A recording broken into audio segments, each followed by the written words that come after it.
So. Hallo, meine Lieben. Wir sind online und nach langer, langer Zeit geht es weiter mit Wrath and Glory. Wir sind heute komplett da und ihr seid auch noch komplett im Bilde, wo wir sind, oder? Ja. Auf dem Flug Anscheinend zurück, dachte nicht. ich. Auf dem Flug zurück, dachte ich. Wo wart ihr denn, wenn ich da mal fragen darf? Wir waren auf Pylos und danach dann auf nix Ashfall? sagen. Genau, Ashfall war der Begriff. Und der nächste Brotkrumen war Jenna, der Kriegsplanet. Gehenna, genau. o- Wo jetzt ein offener Konflikt ist, wo wir gesagt haben, naja, da gehen wir jetzt hin, weil der Iron Jack, die arme Nuss, bevor er sich in die Hose gemacht hat, hat dort mit seinem Kontakt Roy gesprochen. Ja. In irgendeiner Schmugglerkneipe, deren Adresse er uns quasi auch genannt hat. Und hat dort Ja. die Daten für sowohl Abholung als auch Übergabe bekommen. Das heißt, es war der Mittelsmann und der Zielkandidat war ein oder etwas namens Kane. Und ob er jetzt da war, der Kane, oder nicht, das ist jetzt unklar, weil das waren ja dann diese Astartes-Orten, die dem quasi die Sinne weggepustet haben, gedanklich. Ja. Ähm, Deshalb ist nicht klar, ob Kane das Paket bekommen hat oder nicht. So oder so, wir brauchen irgendwie eine Spur, die uns zu diesen Heretikern bringt, weil das ist mit einem Target nach meinem Verständnis. Das ist richtig. Ja, Und sekundär wäre jetzt die Xenos-Kiste. Ja, das wäre natürlich nice, aber im Zweifelsfall sind die am gleichen Ort. das wäre nice, aber vorher habt ihr, ich muss noch mal ganz kurz schauen, ob das die richtige Szene ist.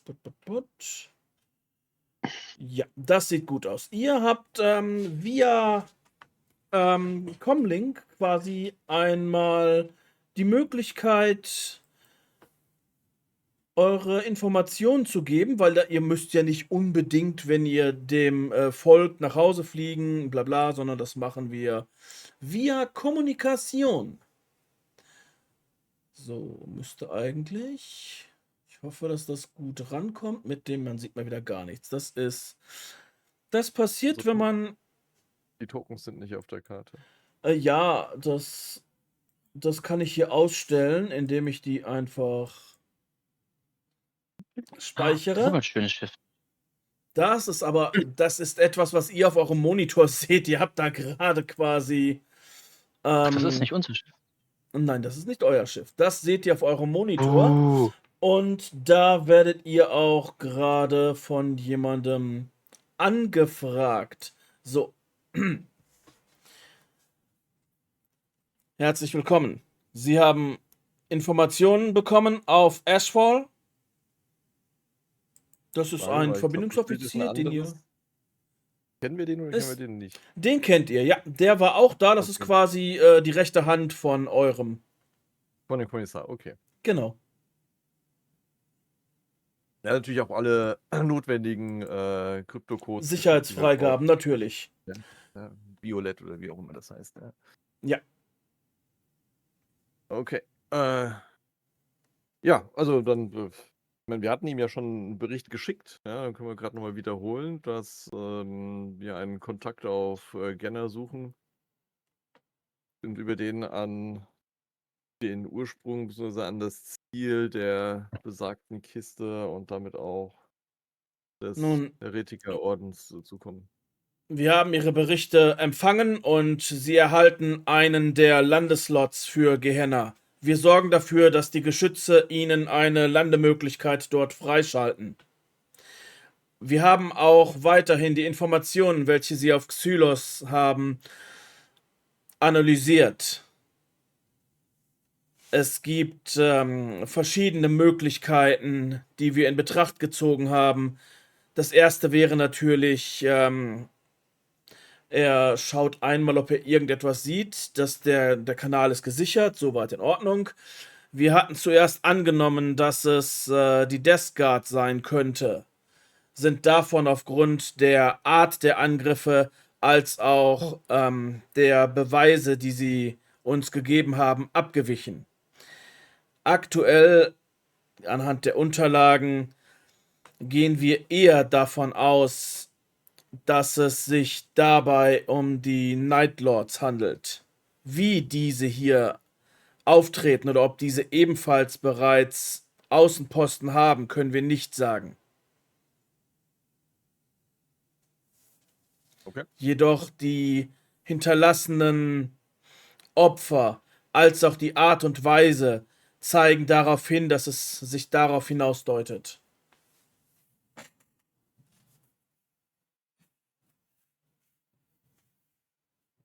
Falls es auf Gehenna Spuren gibt, die darauf hinausdeuten, dass diese Fraktion sich dem Kampf ebenfalls angeschlossen hat, melden Sie dies sofort. Okay. Sie erhalten eine Meldung. Moment, wo ist der Name?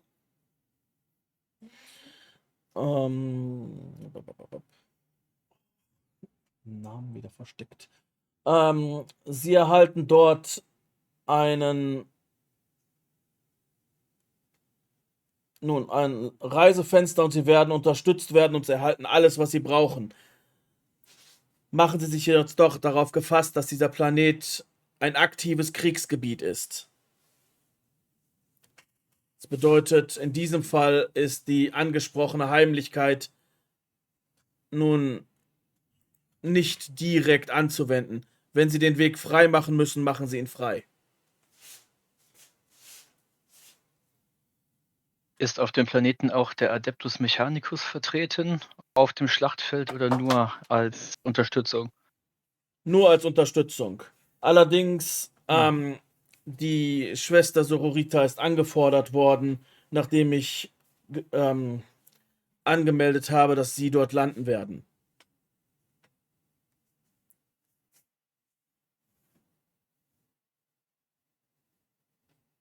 Okay.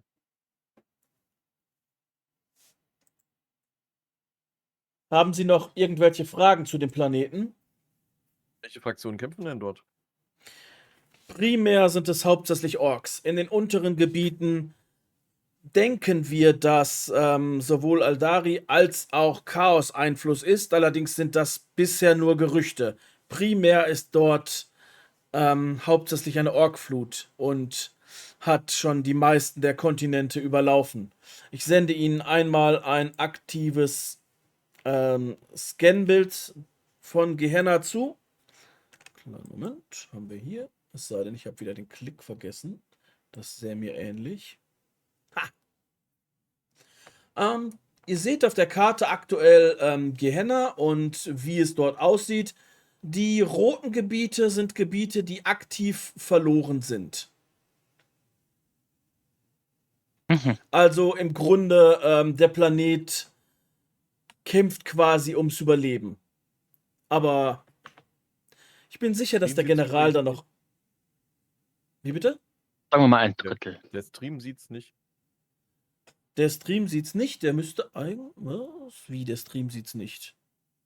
Ich habe hier dummerweise die Streamsicht nicht, also wenn der Stream etwas sieht...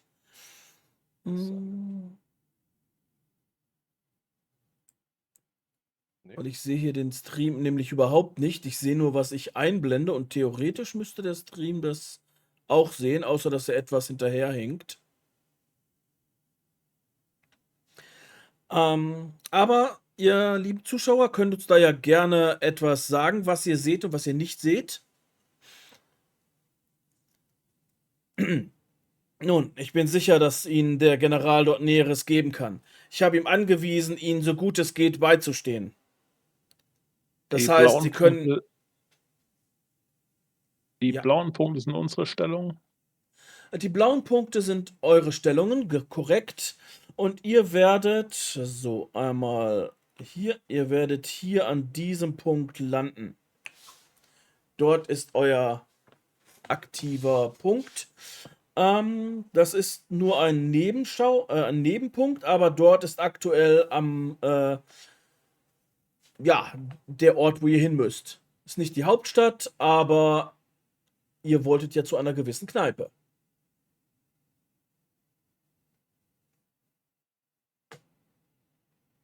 Okay. Mir wäre eine Werkstatt lieber, aber Ölbad. genau. Das gute alte Ölbad. Das gute alte Ölbad, genau. Habt ihr noch irgendwelche vorherigen Fragen, die ihr dort stellen wollt? Ansprechpartner der lokalen Verteidigungseinheiten? Ja, den habt ihr auch. Ihr landet in Port Augustus und dort habt ihr den Ansprechpartner. Oh Gott, den Namen sollte ich mir echt mal merken. Sag gerade nochmal den Portnamen. Augustus, Port Oh. Augustus.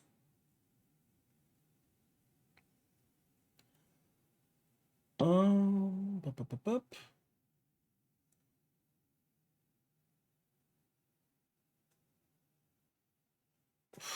Ich hab. Gut, der wird gleich, wenn er kommt, sicherlich einen Namen haben. Ihr bekommt den Namen mitgeteilt, wie er heißt. Der steht hier leider nicht direkt in der Szene, wo ihr seid. Da steht es nicht drin. Das ist unpraktisch. Genau. Und Roy Scavo, den sucht ihr. Und entsprechend landet ihr dort in Port Augustus. Genau. Und dort würdet ihr dann direkt hinfliegen oder wollt ihr noch woanders hin? Ihr hattet ja noch andere Spuren. Ich hätte jetzt in der Tat gesagt, es macht keinen Sinn, jetzt irgendwie über irgendwelche Orkgebiete zu fliegen. Wo Nee. ihr Nee. eh keinen Orkmangel haben werdet. Vor, Einfach zu viele. vor allen Dingen zu Das, dritt auch noch. Ja, also ich denke, landen in Port Augustus und dann nach dem Roy suchen, ist, glaube ich, schon der richtige Weg. Würde ich auch Das so sehen, ja. Wenn man da klingt vorher doch noch gut, ja. irgendwie einen Zugriff auf irgendwelche Astra Ministarum Ressourcen kriegen, sei es jetzt eine neue Ammo für unsere Lastpistole oder was auch immer. Ich denke, Natürlich, irgendwo, natürlich. ja, Der, man hat euch ja gesagt, dass ihr dort entsprechend Carius Vorn heißt der General. Sorry, jetzt habe ich ihn. Er ist von eurer Ankunft informiert worden und er hat auch die Aufgabe, wenn ihr dort irgendwelche Wünsche habt, direkt diese zu erfüllen, so gut es möglich ist. Das ist Ausrüstung vor Ort. Ausrüstung vor Ort, genau. Das ist relativ machbar. Das ist ja immerhin Kriegsgebiet. Waffen und Munition sollten sie haben. Selbst wenn ihr irgendwo, sagen wir mal, zusätzliche Ablenkungsmanöver oder Munitionsabwurf braucht, ist er da, um euch zu unterstützen. Er hat quasi die Order bekommen, dass er versuchen soll, natürlich die Orks zurückzudrängen, logisch, aber dass eure Aufgabe wichtig ist, mehr ist ihm anscheinend noch nicht gesagt worden. Mhm. Möglicherweise wird ihr euch dann aber auch ausfragen. Ihr würdet dann entsprechend Richtung Gehenna fliegen und ihr könnt sehen, dass um den Planeten herum seht ihr, wenn ihr aus dem Raumschiff rausgeht, haufenweise Weltraumschrott, kaputte Raumschiffe, die dort sind. Ihr seht, dass dort ja, so viel Zerstörung um diesen Planeten ist, dass eine Landung eigentlich unmöglich ist. Ihr habt eines der seltenen Landefenster und ihr seht, wie von dem Planeten aus euch quasi durch diesen Dreck und Weltraumschrott, der dort um den Planeten kreist, eine Schneise geschossen wird, euer Landefenster. Und würdet entsprechend dann sehr ruppig auf, ja, in Port Augustus landen. Halt. Ja, genau. Also festhalten und bis Peter auf braucht sich nicht festhalten, weil der klebt mit seinem Elektromagnetismus einfach am Rumpf fest. genau. Also ihr merkt auch, es rappelt alles und kurz bevor es runtergeht, kommen auch die Kotztüten werden ausgefahren und die Sauerstoffmasken fallen runter. Also im Die wirkliche Grunde, Kost. genau, man schießt weiter an euch vorbei, damit das Raumschiff nicht von irgendeinem vorbeifliegenden heimatlosen Antrieb in zwei gehauen wird. Und Ich stell mir das gerade so kurz OT, ich stelle mir es gerade so wunderlich super vor, weißt du, wenn so ein Thunderhawk oder so ein Dropport so in die Atmosphäre und dann kommt vor so ein paar Space Primaris Sauerstoffbeutel runter. Das ist irgendwie eine geile Vorstellung. Ich ignoriere das einfach stoisch.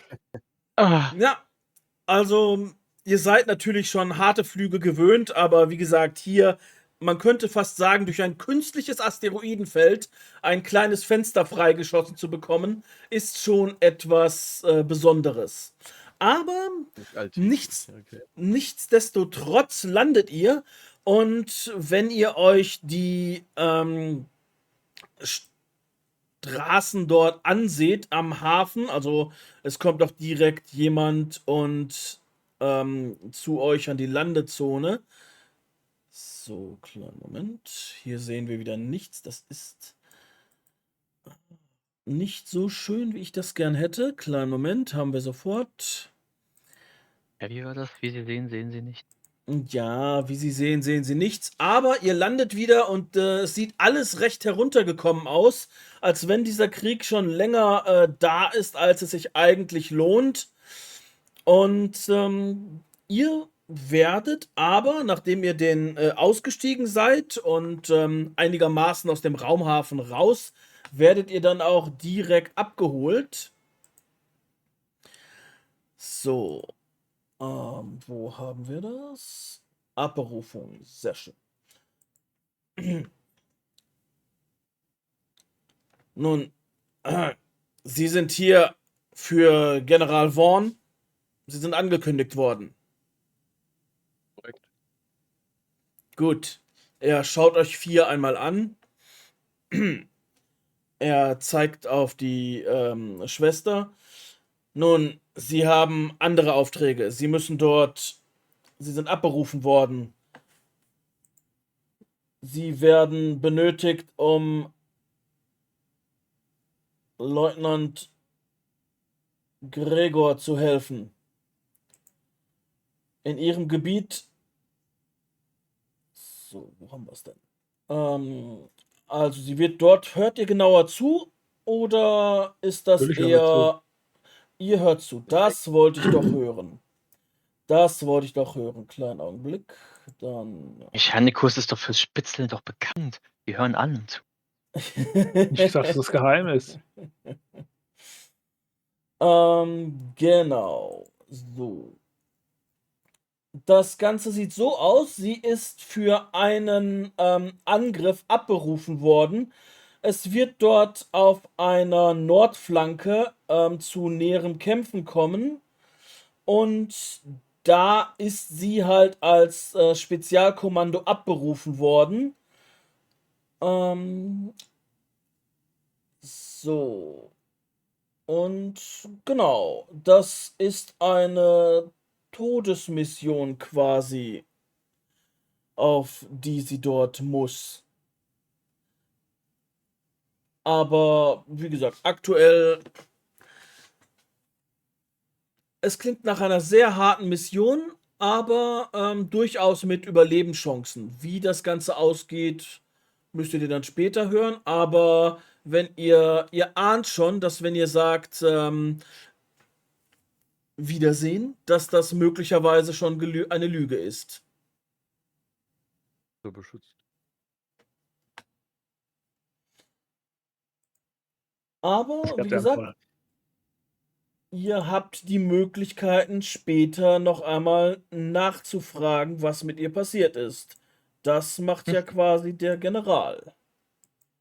So, was ist das so klein? So, ein bisschen größer. Ich muss mal hier schauen. Genau. wollt ihr irgendwo hin, also wollt ihr direkt zu der Kneipe oder wollt ihr erst einmal zu dem General, weil ihr werdet ja gerade abgeholt? Ich will erstmal Equipment, bevor wir jetzt hier uns sind. Weil der Teufel weiß, wie es dann weitergeht. Auf einmal geht's husch, husch und wir stehen mit runtergelassener Hose irgendwo und nirgendwo.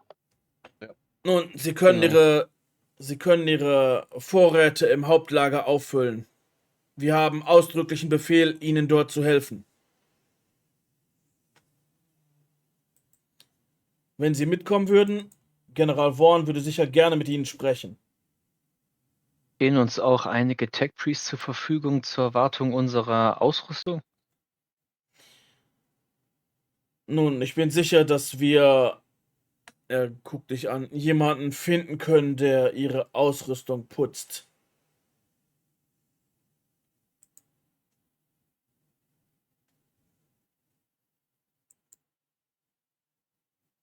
Nur gesagt, Gut. reparieren, aber putzen ist auch gut.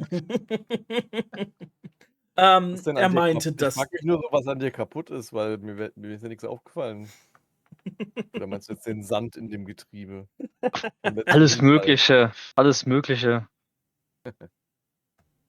Ja, gut. Zum Beispiel deinen Neurotransmitter mal neu kalibrieren, damit du, wenn du irgendwas psychisch machst, hier nicht irgendwelche komischen Perils of the Warp auslöst oder so.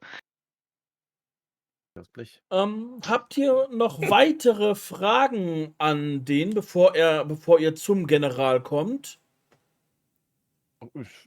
Ja, also fährt er uns oder hat er einen Fahrer und wir sitzen irgendwo? Er hat einen Fahrer, ihr würdet quasi dort mitfahren. Das ist so ein, ja, mehr dadurch, dass ihr den Kühlschrank dabei habt, ein etwas größerer Transporter, wo ihr hinten sitzt. Wie ist denn gerade die Lage? Die Lage Sah ist, ja heiß aus. wie sie seit Jahren ist. Beschissen. Die Grünhäute sind wie eine Seuche. Wir schlagen sie an einer Front zurück und sie tauchen an zwei neuen wieder auf. Sie haben keine Logik, keine Strategie, nur eine endlose Gier nach Gewalt. Port Augustus ist erst einmal sicher. Die Mauern halten.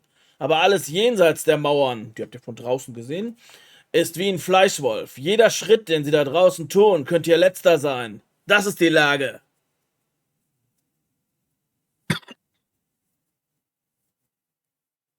Und die anderen Xenos da, die Spitzohren, die haben sich nicht blicken lassen. Nicht hier, die sind auf anderen Kontinenten. Wenn ihr zu einem anderen Port wollt, bin ich sicher, dass der General einen Transport arrangieren kann. Nur aktuell ist es so, er zeigt nach oben, durch den Gürtel um den Planeten ist aktuell das interstellare Fliegen etwas schwerer und ich glaube nicht, dass ihr hier in der Atmosphäre ein leichtes Ziel sein wollt. Nein. Ihr habt doch gesehen, also einige Feuerstöße, die euch den Weg freigeschossen haben. Dann gab es auch andere, die versucht haben, auf euch zu zielen. Also Kriegsgebiet halt. Fliegen bedeutet, dass man euch leichter abschießen kann. Mhm. Das heißt also laufen oder fahren. Wie gesagt, es ist möglich, aber mit gewissem Risiko. Also durchaus für die Aufgaben, die ihr habt, wäre Laufen oder Fahren angebracht. Ja. In der Habt ihr idealen noch- Welt finden wir den Roy und fragen ihn und gehen wieder. So läuft's bestimmt. Genau. Nee, mal schauen, aber da können wir jetzt noch keinen Plan machen. Ja, also, Ja, also würdet ihr entsprechend dann zum aber nichts ich wa- würde hier den Kontaktmenschen nochmal schauen. Also das ist ja nicht der General selber, ne? den wir jetzt Nein, hier- das mit ist dem nur der Leutnant, der euch abholen sollte. der Leutnant. Ja. Rex Der heißt Leutnant er. sagt, warum gab es eigentlich hier noch keinen Exterminatus? Nun, das Weil, sollten also Sie den. Oben gesehen, hätte ich so gedacht. Also, das sieht ja schon sehr verheerend aus, aber Das Kann wäre auch kommen. etwas, was Sie den General fragen sollten. Statistisch Aber- gesehen sieht das auf der Karte ist nur 1/3 des ganzen Planeten. Man könnte also noch davon ausgehen, dass man hier noch genügend Boden machen könnte, um die Ressourcen zu plündern, bevor man den Exterminatus auslöst. Okay. Könnte sich natürlich irritieren. Das müssen wir mal durchrichten. Ihr und Mathe. Das darf dann B13. Genau, Sehr B13. gerne. Aber ihr Sehr werdet entsprechend zum General gebracht. So, wir haben den General. Da habt ihr den. Nein, den nicht. Ups, dich wollte ich gar nicht. Weg, weg, weg. Klar, Moment. General haben wir hier und dich mal eben weg. Und den Guten, der euch hergebracht hat. So, kleinen Moment. Audienz beim General. Also, ihr setzt hart auf, ihr werdet abgeholt, ihr fahrt vorbei und ihr könnt merken, dass die ganze Stadt ist irgendwie voll von, naja, dicker, feuchter Luft und Hektik. Das ist im Grunde die meisten, die ihr irgendwo seht, sind Soldaten, sehr viele davon auch schon teils versehrt. Und gut, Arbeiter laufen auch rum, aber die merkt ihr auf eurem Weg nicht. Also primär ist es dadurch, dass das Ding hier deutlich ist, dass das ein Militärstützpunkt ist, der noch aktiv ist. Also ihr seht quasi, wenn ihr Zivilisten seht, seid ihr euch sicher, die gehören eher zum Tross als reale Zivilisten des Planeten. Hier. Und dann würde ihr seht also den Leutnant, der euch dorthin gebracht hat, fahrt an Gardisten vorbei, Transportern, dann seht ihr auch ein paar Valkyrie-Transporter, sehr viele mit sehr vielen Einschusslöchern drauf und zum Teil sehr groben Schweißnähten, nach dem Motto, sie fliegen einmal her, dann schweißen wir die Löcher wieder zu, dann fliegen die wieder zurück, dann werden die Löcher wieder zugeschweißt, wie das halt so aussieht. Und was euch auch auffällt, dass sehr viel Medikpersonal dort auf den Flugfeldern ist, die schreienden Leute aufbewahren, welche oder versorgen, welche dort sehr laut schreien, riechen und wieder zusammengesetzt werden, so gut es geht, was man halt so findet, was noch dabei ist. Oder ungenutzt. Oder ungenutzt, genau. Nach dem Ich sagte Motto, ungenutzt. Ja. Es gibt nichts über Stark. Genau. Und dann werdet ihr dort in diesem Ganzen hingebracht und landet entsprechend bei dem General. Nun, mir wurde gesagt, dass Sie eine dringende geheime Aufgabe haben. Ich denke nicht, dass Sie sie mir verraten. Negativ. Ja, wieso Aufklärung. sollte man mir auch was mitteilen? Aufklärung. Ich kann euch sagen, was ihr aufklären werdet. Haufenweise Grünhäutige, die da draußen sind.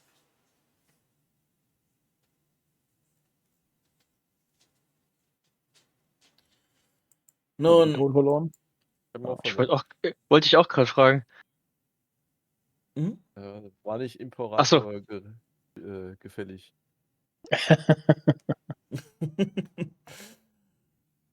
Also, Ja. mir wurde gesagt, ich soll euch helfen.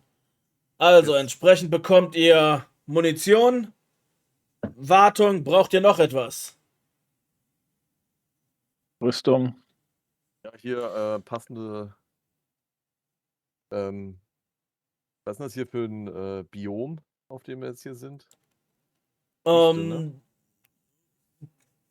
Wüste, ja, mittlerweile eher Wüste.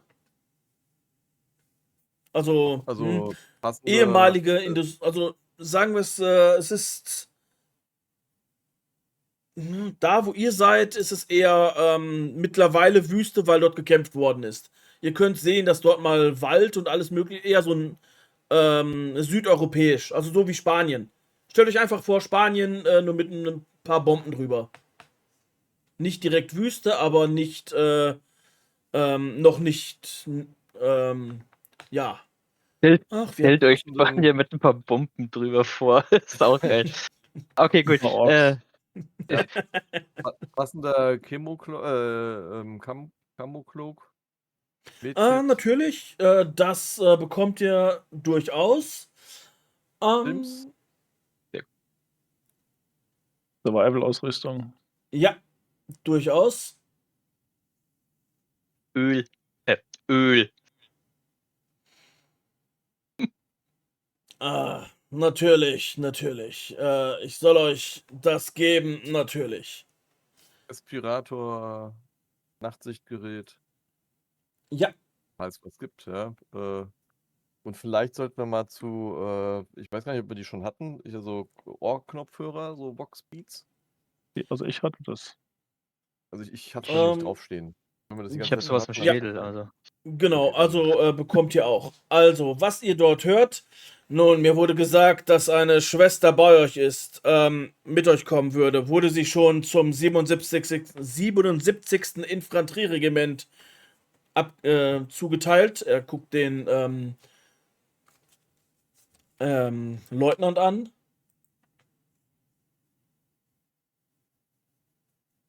Und der Leutnant nickt, dass diese bereits zugeteilt ist. Und entsprechend, gut, er schaut auf dem Ganzen hin. Gut. Wir werden hoffen, dass das den Unterschied macht. Nun, ich hörte, dass ihr euch für eine Kneipe interessiert.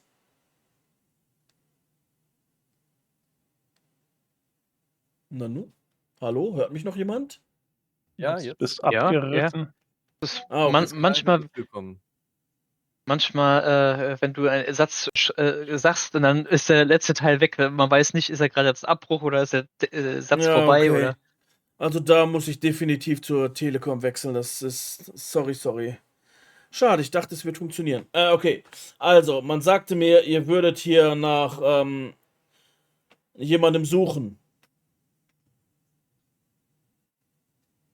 Das ist richtig. Genau. Und dort wollten wir anfangen. Das ist auch richtig. Gut. Den Beschreibungen nach suchen sie nach Roy Scavo.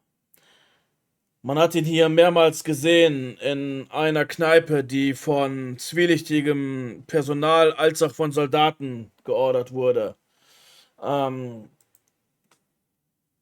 Er gibt euch noch einmal den Ort. Das ist im Grunde, die Kneipe heißt Zum letzten Schuss.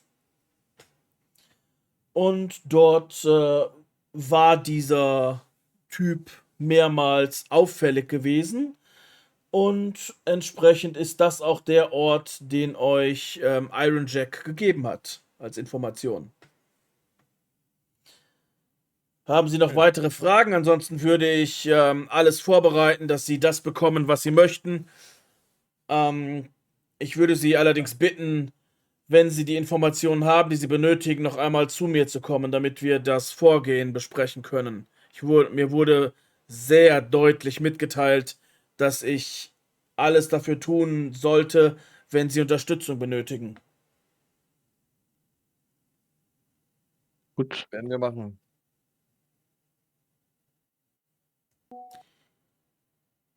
Werdet ihr machen? Ja.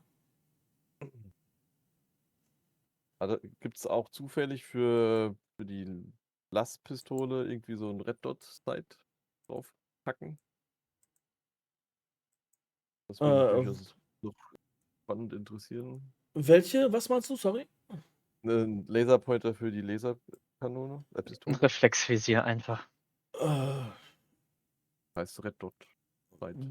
Das ist Ja, Deutsch Reflexvisier. Ja, ich weiß. bin ich sicher, dass es das gibt.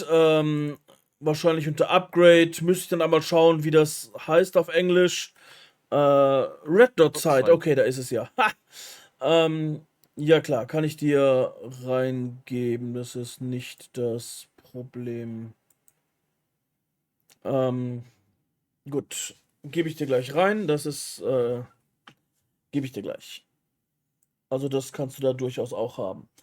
Würdet ihr dann zu dieser Kneipe gehen? Bitte endlich. Aber Ja, Moment, endlich. ist Ausrüstung abgeschlossen? Die Ausrüstung wird hingegeben und ihr werdet, wenn ihr wiederkommt, habt ihr das quasi, Okay. was ihr wollt. Okay. Im Zweifel werden wir euch das, wenn ihr es benutzt, direkt einmal reingeben, aber aktuell werden ihr hattet ja eine Reinigung der Waffen gefordert, das passiert gerade, eine Reparatur von dem, was nötig ist, Auffüllen der Munitionsvorräte, passende Tarnkleidung etc. Ihr seid dort quasi gut ausgerüstet, werdet ihr.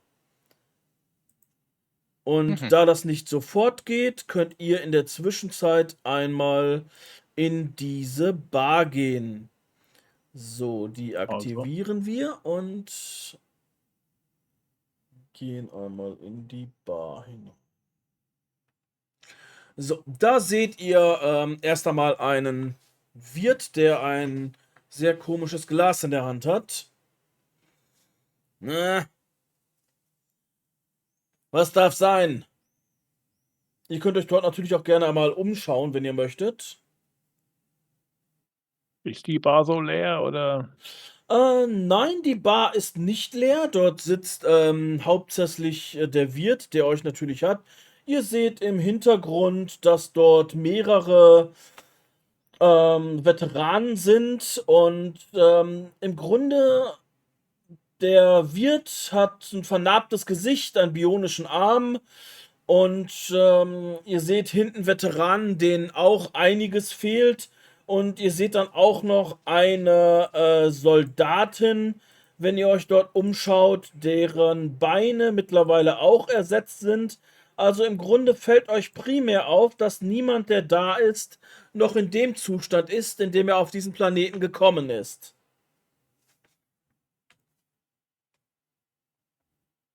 Okay. Das Ganze ist eine, ja, im Grunde, da gehen die Leute hin, die eher versehrt sind als dran. Also, was wollt ihr trinken? Oder, Was habt ihr denn? na, was ihr wollt. Wir haben hier das beste Bier und das billigste Bier. Das beste, billigste Bier. Das beste, billigste Bier, okay. Er bringt jedem von euch so ein Humpen Bier. Was treibt euch denn hierher? Ihr seid doch hoffentlich nicht von der Militärpolizei, oder? Wir haben unseren Dienst abgeleistet. Die meisten von uns sind sogar noch auf dem Schlachtfeld, zumindest teilweise.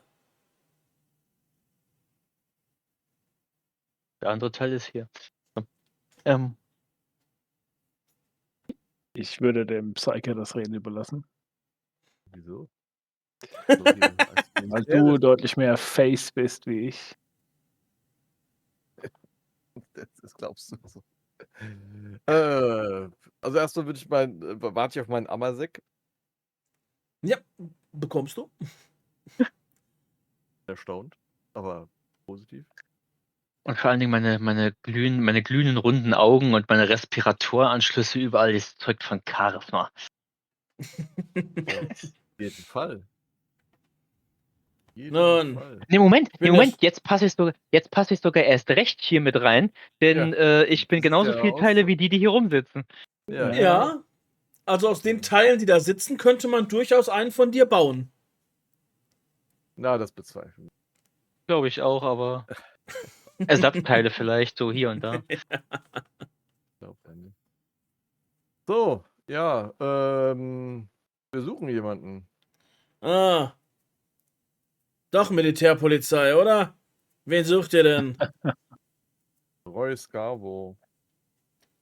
Wir hörten, der ist ab und zu mal hier. Roy. Roy kommt hier oft her. Oder Das kam. ist übrigens jetzt der Zeitpunkt, wo ich wieder mal in die Trickkiste greifen muss. Ja, greife er in die Die kleine Trickkiste und mach wieder Nebelrunde. irgendwelchen blutigen Nebel. Die psychische Trick. Tief durchatmen. Ich bin gespannt, was dabei jetzt rauskommt. Also Approved kam raus, 3 Erfolge. Sehr gut. Ah, perfekt. Wieso kann ich das hier nicht sehen? Das ist. Wollte ich auch das gerade sehen. sagen. Was? Ich sehe es auch nicht. Oh, Ja, na, hast dann muss ich noch du. mal würfeln, dann habe ich wieder falsch gedrückt. Moment. Ja, nee, das ist so Öffentlicher Wurf steht hier. komisch, komisch. Öffentlicher Wurf.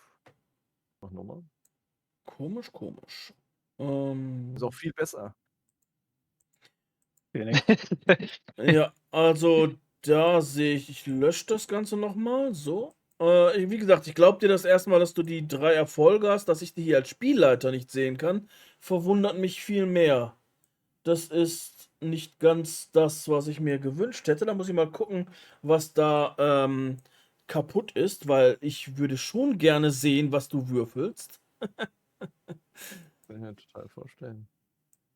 Aber ich glaube dir mal und du hast wieder das, ob er die Wahrheit spricht, korrekt? Nein, ich will seine oberflächlichen Gedanken während dem Gespräch lesen. Ah, okay, gut. Ja, also, er sagt die Wahrheit, also das, was er sagt, ist auch das. Roy kommt hier oft her. Oder kam, guter Kunde, hat immer pünktlich bezahlt. Aber ich hoffe doch, dass ihr keinen Ärger für ihn bedeutet. Oder schlimmer, dass das Ärger für mich bedeutet. Ich mag keinen Ärger. Wir bedeuten keine Ärger. Gut. Ja, was wollt ihr denn von ihm? Wie gesagt, er ist nicht hier, aber ich kann gerne Nachricht hinterlassen, wenn ihr möchtet. Bin dem nicht abgeneigt. Einer von euch, der sich das zutraut, kann mal gerne schauen, ob er irgendwas bemerkt. Mit einem sehr schönen Wurf auf Leute beobachten. Warte mal, was wären das? Das wäre was? Awareness. Würde ich auch empfehlen, Oh. ja. Und ich habe beim letzten Mal vergessen, meine Dings auszugeben, meine XP, so Mist. Ich versuch's mal mit Awareness. Warte mal, gucken wir mal. Danke. Grabstein wird stehen und er hatte 100 XP. Wenn ich Ja. versuche zu würfeln, kriege ich eine Fehlermeldung. Okay, das ist. Warte, ich probiere es auch mal. Roll Mode, Ah. öffentlicher Wurf. Warte. Jetzt habe ich was gewürfelt. Also er hat Auch öffentlich. Also- hat was gewürfelt. Genau. Yay! Ich sehe es auf jeden Fall bei mir. Also ich Aber ich habe. sehe auch nur mein eigenes. Ich habe also auch mal aus. Ja, Ja, das das ist ist sehr. Da muss ich mal gucken, woran das liegt. Das gefällt mir gerade nicht, aber okay, das aber werde ich Da hinkriegen. meldet sich irgendwie Dice Roller meldet sich irgendwie als Plugin mit irgendeiner Fehlermeldung. Ah, Ist okay, nicht die gut. Also ich habe einen Success und einen Failure. Alles gut, glaube ich dir. Weiß ich auch, welches Modul ich da einmal prüfen muss. Alles gut, alles gut. Du Ich habe 5 hast. Success, 2 Failure, ein Shift. Perfekt, perfekt. Ihr seht, dass die Frau dort bei dem Namen Roy etwas aufmerksamer wird.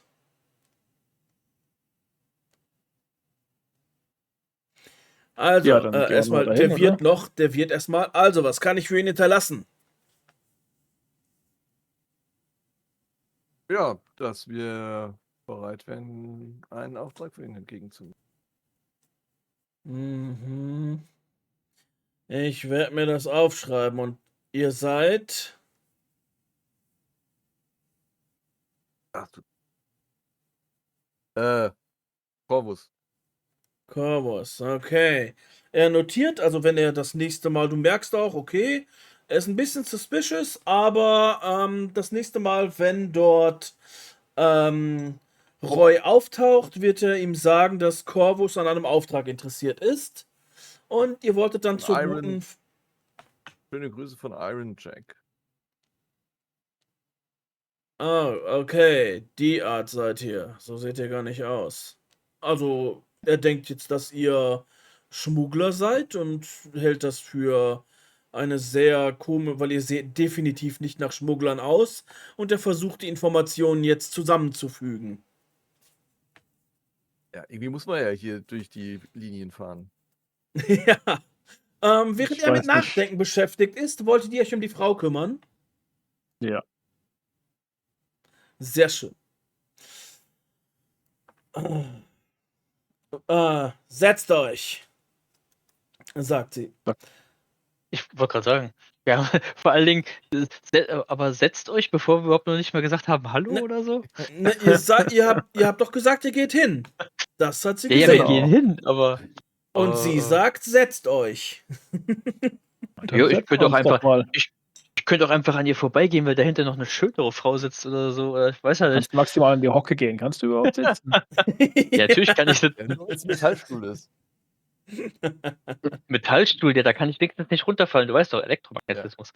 Ich würde dann gerade mit der Telepathie bei ihr weitermachen wollen. Ich würfel mal neu. Ja. Ja, also ich könnte So, den Mod also zwar ausschalten, Speed, aber dann würde das Speed, Tool Dice. einmal komplett neu starten. Das wäre sehr unglücklich. Scheiße. Ja. 8 Success, 2 Shifts. Bäh. Ja, okay. Du Ui. findest ihre auch raus. Wer setzt sich denn zu ihr oder setzt du dich direkt zu ihr? Ich bleib an der Theke stehen, wo ich meinen Amasek bekommen habe. Den habe ich noch nicht leer getrunken. Okay. setz mich zu ihr. Du setzt dich Die zwei zu Jungs ihr. können sich das zusetzen. Ich höre zu. Und ich stell mich direkt hinter ihn, sodass ich dann also genau mittig hinter ihm stehend auf sie gucke, sodass sie leicht irritiert immer zu ihm, zu mir, zu ihm, zu mir immer hoch und runter guckt. Bin mir nicht sicher, ob Also, ich im Sitzen nicht größer bin wie du im Stehen. ich bin Anja. Die Gefahr Anja besteht. Petrova. Stimmt ja, du bist Ihr ja, wollt- ja gut, dann nebendran eben. Ihr wollt nach Roy wissen? Den kenne ich. Ist ein Gauner, klar. Aber einer von der Sorte, der einem das Leben retten kann.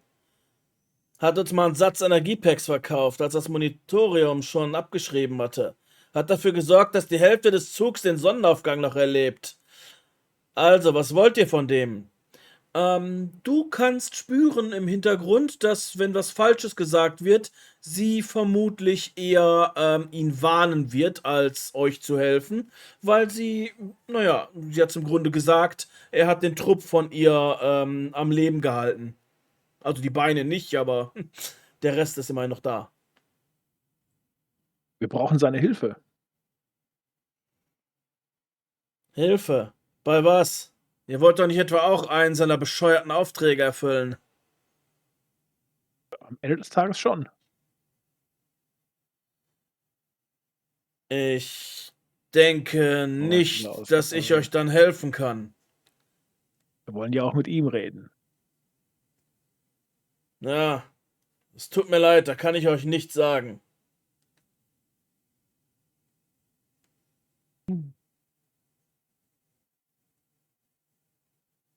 Sie kann durchaus noch was sagen. Also du merkst, dass sie euch nichts sagen kann, nicht die Wahrheit war. Merke ich das oder merkt der Psyker das? Der Psyker Psyker merkt merkt das, der da an seinem Amasek Ah, knuckelt. Genau. Dann, ich murmel mal in meinen Vox. Frag sie doch mal, weißt du, ob sie den letzten Aufenthaltsort von ihm kennt. Dann frage ich sie das. Wo ist denn dein letzter Aufenthaltsort? Das letzte Mal, als ich ihn gesehen habe, war er hier, aber das ist schon ein paar Tage her. Vielleicht eine Woche oder 10 Tage. Die Zeit verschwimmt hier. Er hat Wo hält er sich irgendwas erzählt von neuen Partnern und großen Aufträgen und dass er hier vom Planeten wegkommt. Er hat sogar ein paar todsichere Geschäfte abgelehnt. Also kleinere. Die hätte er sonst nie abgelehnt. Also da muss irgendwas sein, was ihm richtig Kohle versprochen hat. Und wo ist er zu finden, wenn er nicht hier ist? Ich meine, er wird keine Wochenendvilla in den Bergen haben. Als du die Wochenendvilla in den Bergen erwähnst, bekommst du 2 verschiedene Gebäude mitgeteilt. Also so geistig, die sie da vorm Auge hat. Aber nicht, dass du wissen würdest, wo die sind, sondern einfach nur, dass das 2 verschiedene Gebäude sind, wo er sein könnte. Okay. Eben bezogen auf Villa in den Bergen.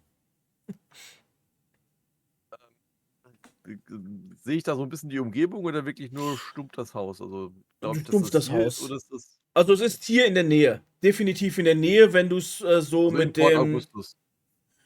Außerhalb von Port Augustus, aber definitiv in der Nähe, nicht auf einem anderen Kontinent.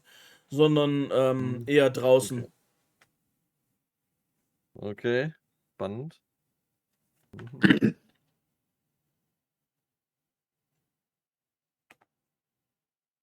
Gut.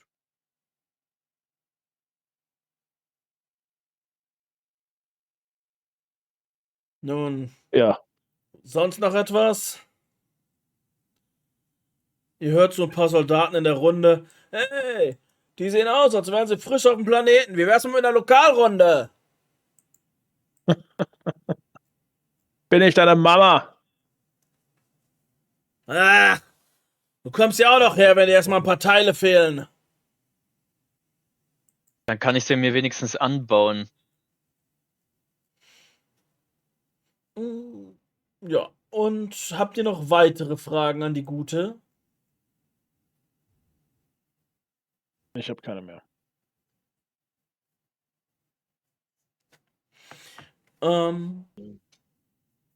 Der Also- Psyker noch eine Frage? Sitzt ja jetzt nicht bei ihr, das finde ich jetzt komisch, ja. Okay. Ähm, Beta? Nein, ich habe ja alles schon gefragt, gesagt. Okay.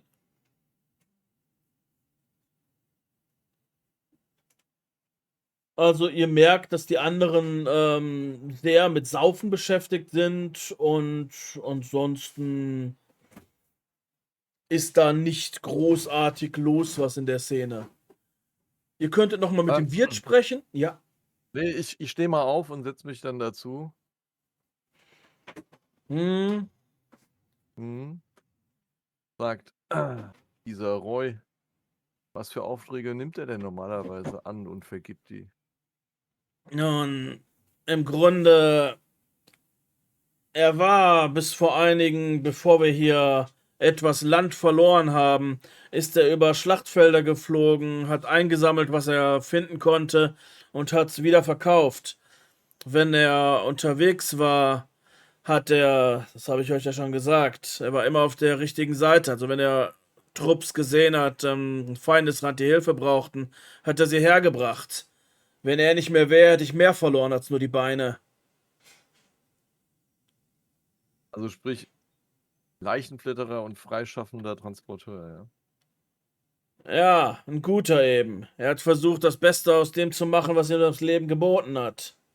Leider hat es ihm nicht geholfen. Das hat jetzt in letzter Zeit sich geändert? War der auch bei der Armee? Nein, er hat sich nur die Kriegsgebiete, die wo gekämpft wird, unter den Nagel gezogen. Also, die Sache war so, wir verlieren hier Boden um Boden. Ich weiß nicht, das müsste der General euch eigentlich gesagt haben. Er hat doch schon mehrmals nachgefragt, ob man den Planeten nicht einfach auslöschen könnte. Aber das wird immer wieder abgelehnt. Die Sache ist Was die, gibt es hier, dass sich das hier rentiert? das müsst ihr mich nicht fragen. Also, das Einzige, was mich hier interessiert, warum ich jetzt so scheiß mechanische Beine habe, anstatt meiner Beine wie früher. Aber weshalb ihr hier seid? Also, er hatte vorgeschobene Punkte direkt hinter der Frontlinie, damit er schneller. Ihr habt den Himmel sicher gesehen. Fliegen ist nicht so gut, darum hat er versucht, möglichst wenig in der Luft zu sein. Er hatte zwei kleine Punkte, wo er immer wieder gelandet hat und von dort aus er die Transporte gestartet hat. Ich habe euch ja gesagt, hinter der Front direkt. Die Frontlinie ist eines Tages gebrochen. Jetzt ist es hinter der Frontlinie. Versteht ihr? Und darum mache ich mir auch Sorgen. Ich habe ihn ja, wie ich schon sagte, ein paar Tage nicht mehr gesehen. Und in den 10 Tagen, wo ihr ihn nicht mehr gesehen habt, gab es irgendwie größere Grenzverschiebungen an der Front? Nun, für den Planeten kleinere Grenzverschiebungen, aber ja, es gab ein paar Verschiebungen.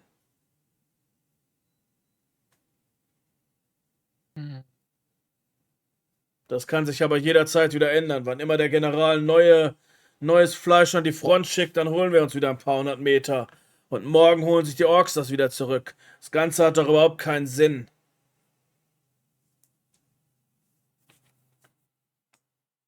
Müssen andere bewerten. Ja, das sagen die Ähm, Vorgesetzten immer. Aber ihr habt gesagt, in letzter Zeit hat er die üblichen Kleinaufträge sein lassen. Habt ihr das mitbekommen von neuen Freunden, die Ja, kürzlich er, aufgetaucht sind?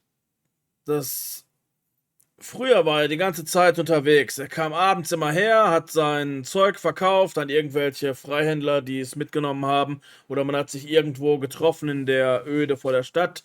Aber so weit in den letzten hat er das nicht mehr gemacht. Er hat viele Schlachtfelder gelassen, wo man hätte gut Beute machen können. Aber er hat eher, als hätte er für irgendjemanden Aufträge gegeben. Und er hat auch häufiger hier in der Taverne Leute empfangen, denen er dann etwas gegeben hat und hauptsächlich Informationen, also nichts irgendwie Waren, sondern er war nur selbst hier. Das ist anders als sonst. Er hat mir mal gesagt, als, als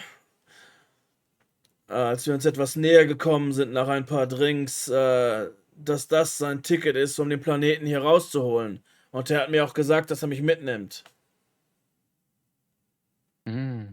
Das Spiel. Seid ihr irgendwie verabredet gewesen? Ähm, Im Grunde waren sie verabredet, das allerdings auch schon ein paar Tage, also du hast sie ja immer noch unter Kontrolle, sie waren verabredet, du merkst, dass er das sah, aber aktuell denkt sie, dass er nicht mehr am Leben ist, weil sonst wäre er hier gewesen. Sie ist da sehr zynisch, was das angeht. Vielleicht ist er eingekesselt. Ja, es kann möglich sein. Also wenn ihr zu den...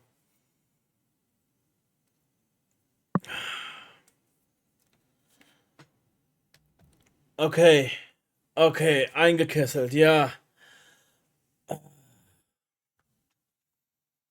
Ihr Sollen wir merkt, gucken, wie ob wir ihn einer rausholen? der betrunkenen Soldaten bei dem Wort eingekesselt, dem fehlt auch ein Arm, anfängt erst einmal, ja, erst zu saufen und dann zu schluchzen, dann legt er hin, hey, ruhig, wenn er eingekesselt ist, ich bin sicher, die wollen ihn finden, die werden ihn rausholen, da bin ich mir ganz sicher.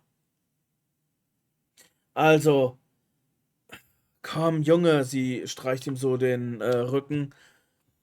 Also, Rostgrab. Eins seiner Verstecke ist das Rostgrab. Das andere Schrottwacht. Wenn er drin ist. Beides ist jetzt Orksgebiet. Er hatte in seinen. Ähm, Der Psyker merkt, was die beiden dort gemacht haben. Das kann er, so gut es geht, frei FSK 18 erzählen. Er hat in jedem seiner Lager spezielle Sicherheitsräume. Eine Chance, um null wichtige Sachen zu sichern oder auch vor den Orks mal in Sicherheit zu sein. Und da haben die auch rumgemacht, kannst du sehen. Wenn er noch am Leben ist, wird er in einem dieser Räume sein. Wie kommen wir da rein? Nun, das weiß ich leider nicht. Das weiß ich wirklich nicht. Du kannst sehen, wie er so an der Tür rumgefriemelt hat, die dann irgendwie geöffnet hat mit einem Code. Und dann eben da drin, da könnt ihr einen sehr gut ausgerüsteten Lagerraum sehen, ein extra breites Feldbett und Vorräte, dass man dort überleben kann, wenn die Front mal wieder, also ein Safe Room halt, der in diesem Lager nochmal ist.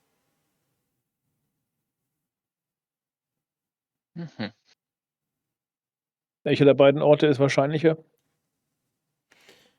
Nun, beide, aber ich würde im Grunde erst einmal näher wäre Rostgrab.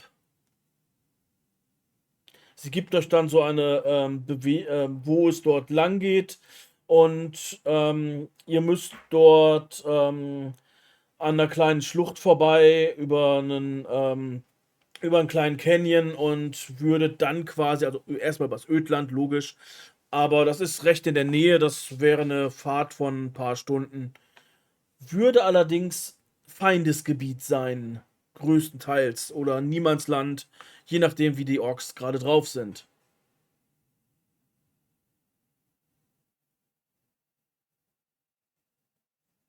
Wie weit ist das weg? Kilometer? Ähm, 2 Stunden halt. ja, 2 Stunden so mit der Fahrt, sagen wir mal 120 4 Stundenkilometer, Kilometer. Ja, 60 kommt ja hin. Stundenkilometer. Ja. 120 km/h hier. Ne, Nein, 60 nicht Stundenkilometer, 2 Stunden, 120 genau. Kilometer. Ihr fahrt ja Teil Straße, Teil durcheinander, da kann man nicht die ganze Zeit Speed geben. Wenn du 60 fahren kannst, je nach Fahrzeug, nach Boden, ja.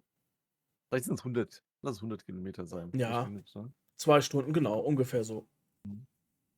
Okay.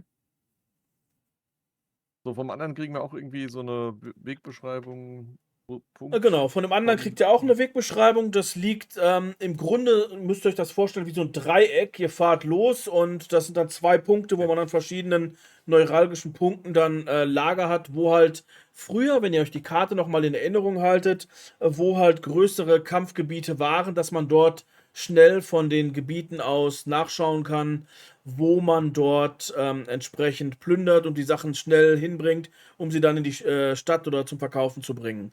Vor der Schlacht. Nach dem Verschieben des Ganzen hat das natürlich Nicht mehr funktioniert. Okay. nicht mehr funktioniert. Genau. Das ist halt der Nachteil, wenn man nah an der Front versucht, schnell an Geld zu kommen. Irgendwas ist ja immer. Irgendwas ist immer, genau.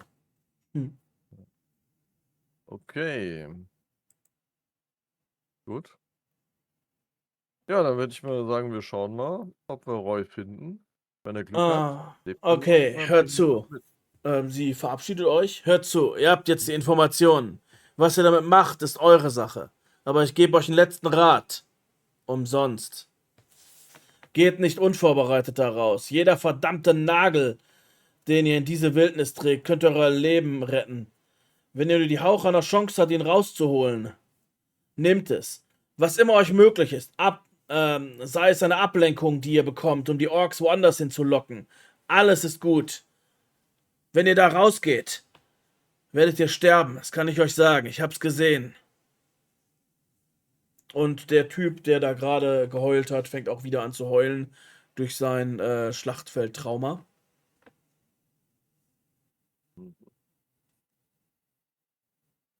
Okay. Ihr Gut. hättet jetzt die Möglichkeit, also ihr könnt dort ins Lager gehen, quasi, ihr bekommt einen kleinen Transporter, der auch ein bisschen gepanzert ist, also jetzt nicht irgendwie, sondern eher das Äquivalent zu einem Humvee zum Beispiel. Und ihr könnt nochmal zum General gehen und ihr könnt aber auch direkt losfahren, ganz wie ihr das möchtet. Ja, erstmal ein wüsste- bisschen Palaver. Hätte ich gesagt, mit uns, also wir 3. Ja. Ihr könnt Ja. auch erstmal palavern. Ja. Wir Ja, aber nicht hier. Also wir Nee, gehen Nee, also im hier. Lager in die dann. Kaserne zurück und palavern Genau. da. Ja, genau. Ja. Genau. Warte, da haben wir doch. Also ich würde schon zum Ja. General gehen, weil ich hätte gerne aktuelle Karten von der Gegend.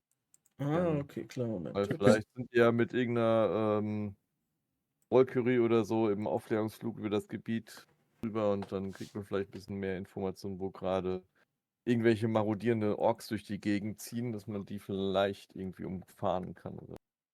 Ja, Genau. Oder okay. irgendwelche taktischen Ziele, wie sie ja sagte, ne, zur Ablenkung. Genau, weil also wenn da zum Beispiel irgendwie eine alte Raffinerie oder irgendwo eine, ich sag mal, eine Prometium-Tankstelle, eine alte rumsteht, die man in die Luft jagen lassen könnte, wäre das ja auch so eine Option. Ja, also, ihr kommt, bitte, bevor ihr da seid, erstmal, ihr seid jetzt quasi in einem kleinen Vorraum, ihr wolltet euch ja noch einmal unterhalten. Da ist der gute General natürlich nicht da.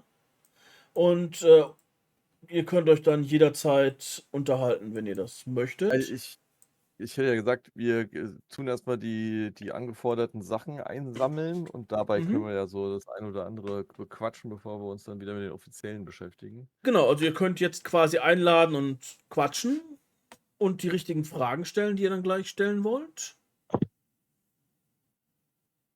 Haben die einen- Jungs die.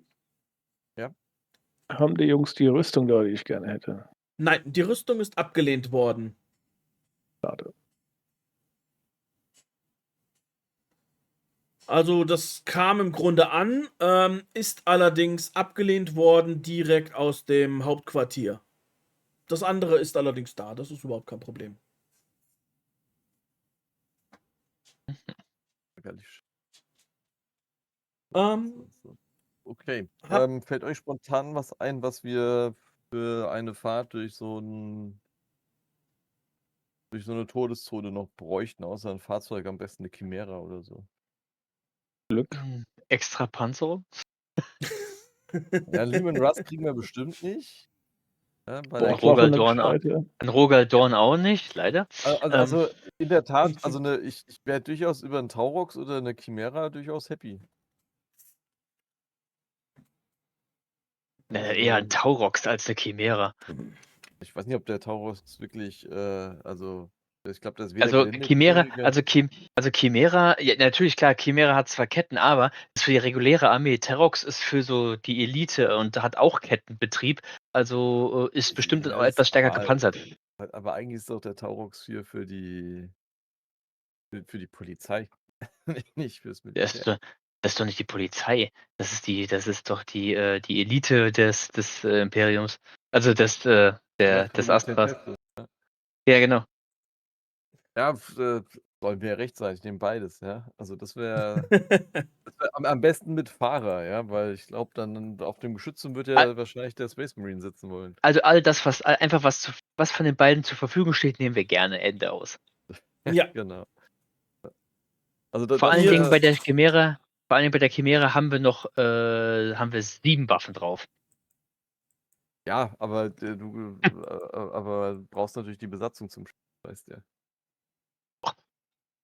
Die ist ja nicht Siehst von doch mal so, selber. wenn eine Waffe kaputt ist, können wir gleich zur nächsten gehen. Genau. Ja, sehr also richtig. ihr Nice. bekommt, ja, leider weder Chimäre noch Taurox. Ihr bekommt ihr bekommt, ja, halt so eine Ein Art VW Käfer. gepanzerten Transporter. Keine Sorge, kein VW Käfer. Es ist quasi, damit kommt ihr gut durch die Gegend, hat keinen Kettenantrieb, aber grundsätzlich seid ihr da auch nicht auf großartige Kriegsgebiete. Zumindest sagt man euch, dass dort keine sind. Also man sagt euch, das ist zwar mittlerweile Ork-Gebiet, aber die Haupt-Ork-Macht, da zeigt, wenn ihr dann zum General geht, wird er euch das quasi auf der Karte dann auch mitzeigen wollen. Also zum Glück haben wir so eine volle Unterstützung. Sowas in der Art, ja. Gut. So. Okay, ein bisschen kreativ denken, was brauchen wir noch? Ich meine, so Sneaky-Kram Also, haben wir ja schon akquiriert, ja, hier den genau. Tarnumhang.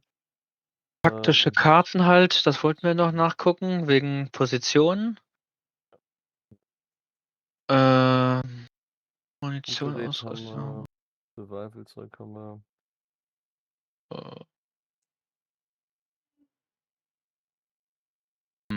Landmine? Landmine. Wofür eine Landmine? Naja, falls dann doch so eine Buggy-Horde kommt. Hä? Ja, eine Landmine legen, damit die Orks mit den Dann Buggys hilft eine drüber fahren. Landmine, dann hilft eine Landmine nichts. Du meinst schon Dann- du meinst, ich weiß, was du meinst. Mir fällt jetzt auch gerade der Name davon nicht ein, aber wer soll die von uns werfen? Also du bist ja stark genug, stimmt. Nee, unser Ich bin nicht stark. ja, du nicht, das stimmt. aber unser Ihr seid doch Marine beide hier. stark. Außerdem ist das Ding, so eine Landmine ist auch aus Metall, das ist doch dein Gebiet. Stimmt auch wieder, die könnte ich hochschweben und einfach wegfliegen lassen. Das stimmt auch wieder. Ja. Aber ein bisschen Ahnung. Sprengstoff wäre nicht verkehrt. Ja, Ja, also aber das wäre halt so ein bisschen was, wo ich sage, das wäre vielleicht was für dir. wer trägt das? Sagen kann ich das. Nein, gut, also also ein bisschen Sprengstoff auf jeden Fall. Nehmen wir auch mal so eine, ja, Granaten vielleicht? Ich hätte zum Beispiel Granaten. keine dabei. Ich sehe mal zu, dass ich noch 3 Granaten kriege. Du kriegst noch 3 Granaten, sehr schön. Also wie gesagt, das ist, du kannst 3 oder 5 mitnehmen, das ist da nicht die Sache. Man hat euch wirklich volle Unterstützung zugesagt. Ui. Sprengstoff Ähm, sehe ich nicht in der Liste. Wüsste ich nicht, was ich da rausnehmen soll.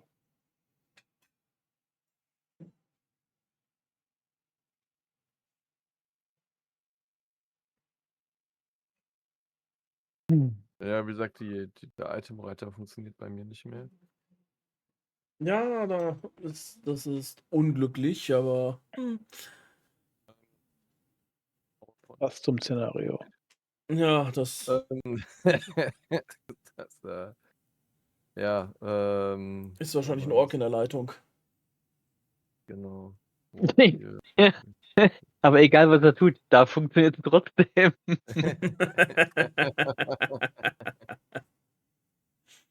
Du musst Ja. einfach dran glauben, Junge. Ja, keine Ja, Ahnung. Also ich glaube, Granaten ist so das Einzige, was man da so. Also eine okay, Melterbombe gut. werden wir nicht brauchen. Ja, in der Survival-Ausrüstung ist ein Seil drin, oder wenn man so einen Kram braucht. Ja, klar, das ist. Ähm, äh, also jetzt so an dem, was ich beim Durchblättern von. Also ich meine, das Buch gibt nicht viel Ausrüstung her, deshalb da Ja, beschränkt mich ein also bisschen die das ist Fantasie. im So ein bisschen, Grunde ist es beschränkt so ein so. bisschen die Fantasie gerade so ein bisschen, weil natürlich gibt es irgendwie total viel Zeugs, ja. Man weiß dann wieder nicht, was davon denn quasi üblich ist oder was es überhaupt gibt, ne? Ja, schon, Aber ich aber an möchte einem das so. Seil soll es jetzt nicht hapern. Also das ist, ihr seid in einem Kriegsgebiet, ihr seid unterwegs an solchen Kleinigkeiten. Wir sind ja hier, ihr seid ja Helden und Sag keine mal, Kaufleute. ja, der B13. Du hast jetzt inzwischen Auspex, oder? Ansonsten sollte ich dir das eins Den mitgeben lassen. ich habe ein Multitool, aber ein Auspex, glaube ich, ein Auspex hatte ich aber, glaube ich, auch So ein von Haus Handheld-Scanner, das aus. wäre doch total gut. Auspex hatte ich, glaube ich, von Hand aus, von Haus Von aus, Haus meine ich. aus. Warte Das ist mal, natürlich super praktisch. Gear, Ja. Kombitool, Gitari Auto Kyras, Galvanek. Ich meinte, da wären auch ein Auspex dabei gewesen. Können wir den noch kriegen? Also, das ist ja so ein Handheld, ne? Also das Ja, wäre halt klar. noch was, sowas mitzunehmen. Aber ist ein Multitool nicht auch eine Art Auspex? Ich dachte, Multitool ist mehr Werkzeug, Auspex ist ja so nur ein Scanner wie bei Aliens. Mehr macht der nicht. Hm. Ja, Jo, warte, dann wäre das warte, jetzt, dann warte. wird, dann wäre das jetzt nochmal eine Schnellakquisitionsanfrage. Bin im Natürlich, Lager. natürlich. Ja, So, bestimmt, ne? zack, ich habe den Auspacks reingepackt. Yay. Wo denn? Ach da, Tatsache. Ein Ja, sag ich Auspex. Ja, doch. den haben wir da. Gut, Genau. wie Also gesagt, wenn, wenn ihr irgendwas einsetzen wollt, was ihr mit habt, was drin ist, Mhm. quasi die Stims, dann packe ich euch die schnell rein, aber ich möchte jetzt nicht direkt quasi eine halbe Stunde erstmal einkaufen müssen. Ja. Nee, also das, ja. Gut. Gut, dann geht ihr Ja, jetzt zum dann General. gehen wir jetzt zum General oder zu seinem Stellvertreter, ist eigentlich egal. Der General. Sehr schön. General Vaughn tritt von der Karte zurück, als ihr reinkommt und setzt sich schwer auf seinen Stuhl. Er greift nach seiner Amasek-Flasche, die dann steht, Hier den Aquila machen, ja. denkt dann aber anders und lässt sich stehen. Und Fersen plötzlich, zusammenklacken. hören Sie, sagt er mit einer Stimme, die plötzlich frei von jeglichem Sarkasmus ist und nur noch unendlich müde. Ich kann Ihnen keine Armee geben, aber ich kann Ihnen eine Wahl geben. Nach dem, was mir gesagt wurde, was ich für Sie tun kann, heißt es, dass ich Sie unterstützen soll. Das bedeutet, ich würde eine Einheit für Sie als Ablenkung opfern lassen. Oder wenn Sie möchten, kann ich auch Material für einen Abwurf oder für einen Beschuss raussenden. Entscheiden Sie, welchen Preis Sie bereit sind, für Ihre Mission zu bezahlen. Das Blut meiner Soldaten oder das Risiko des totalen Scheiterns. Oder wenn Sie möchten, dass Unterstützung und aufs Feld kommt, die bei den Orks landen wird, so wie ich mir das vorstelle, können wir auch das vorbereiten. Welchen Preis sind Sie bereit zu bezahlen dafür?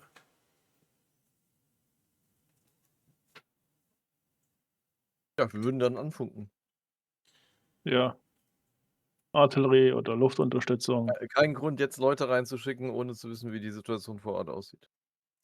Ja. Oh, okay, also er würde euch, er zeigt so auf den Karten, wenn ihr dort Artilleriefeuer bekommt, hättet ihr quasi einen kleinen Vorteil. Versorgungsgüter wäre quasi, wenn ihr unterwegs doch Nachschub braucht, würde er jemanden losschicken, der möglicherweise auf einem Rückflug zerfetzt wird oder wenn er es falsch abwirft, den Orks in die Hände fällt.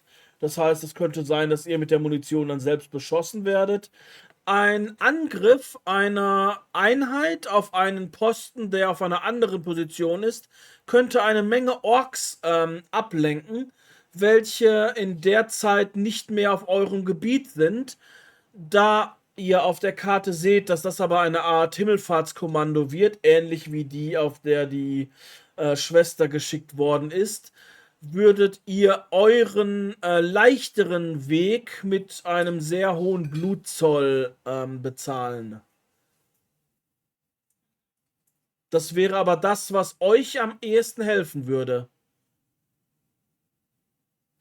Mhm. Und was sind schon, keine Ahnung, 2000 junge Männer, die denken, sie würden für das Richtige sterben.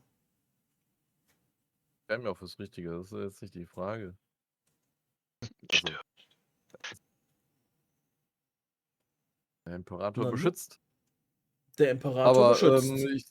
ich sehe im Augenblick keinen Grund dafür. Wie seht ihr das? Prophylaktisch auf keinen Fall. Nö. Kann immer noch kommen, Das wenn wir. wäre also der Beschuss und der Abwurf, den könnte man anfordern.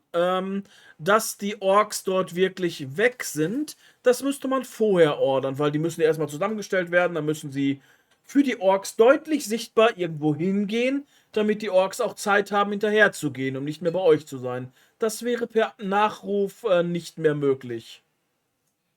Also, ich würde es mal so sagen, wenn ein sowieso bevorstehender Ausfall jetzt in den nächsten Tagen angedacht ist, wäre das sinnvoll, das zu synchronisieren. Aber wegen uns jetzt einen Scheinausfall zu machen, sehe ich irgendwo nicht ein.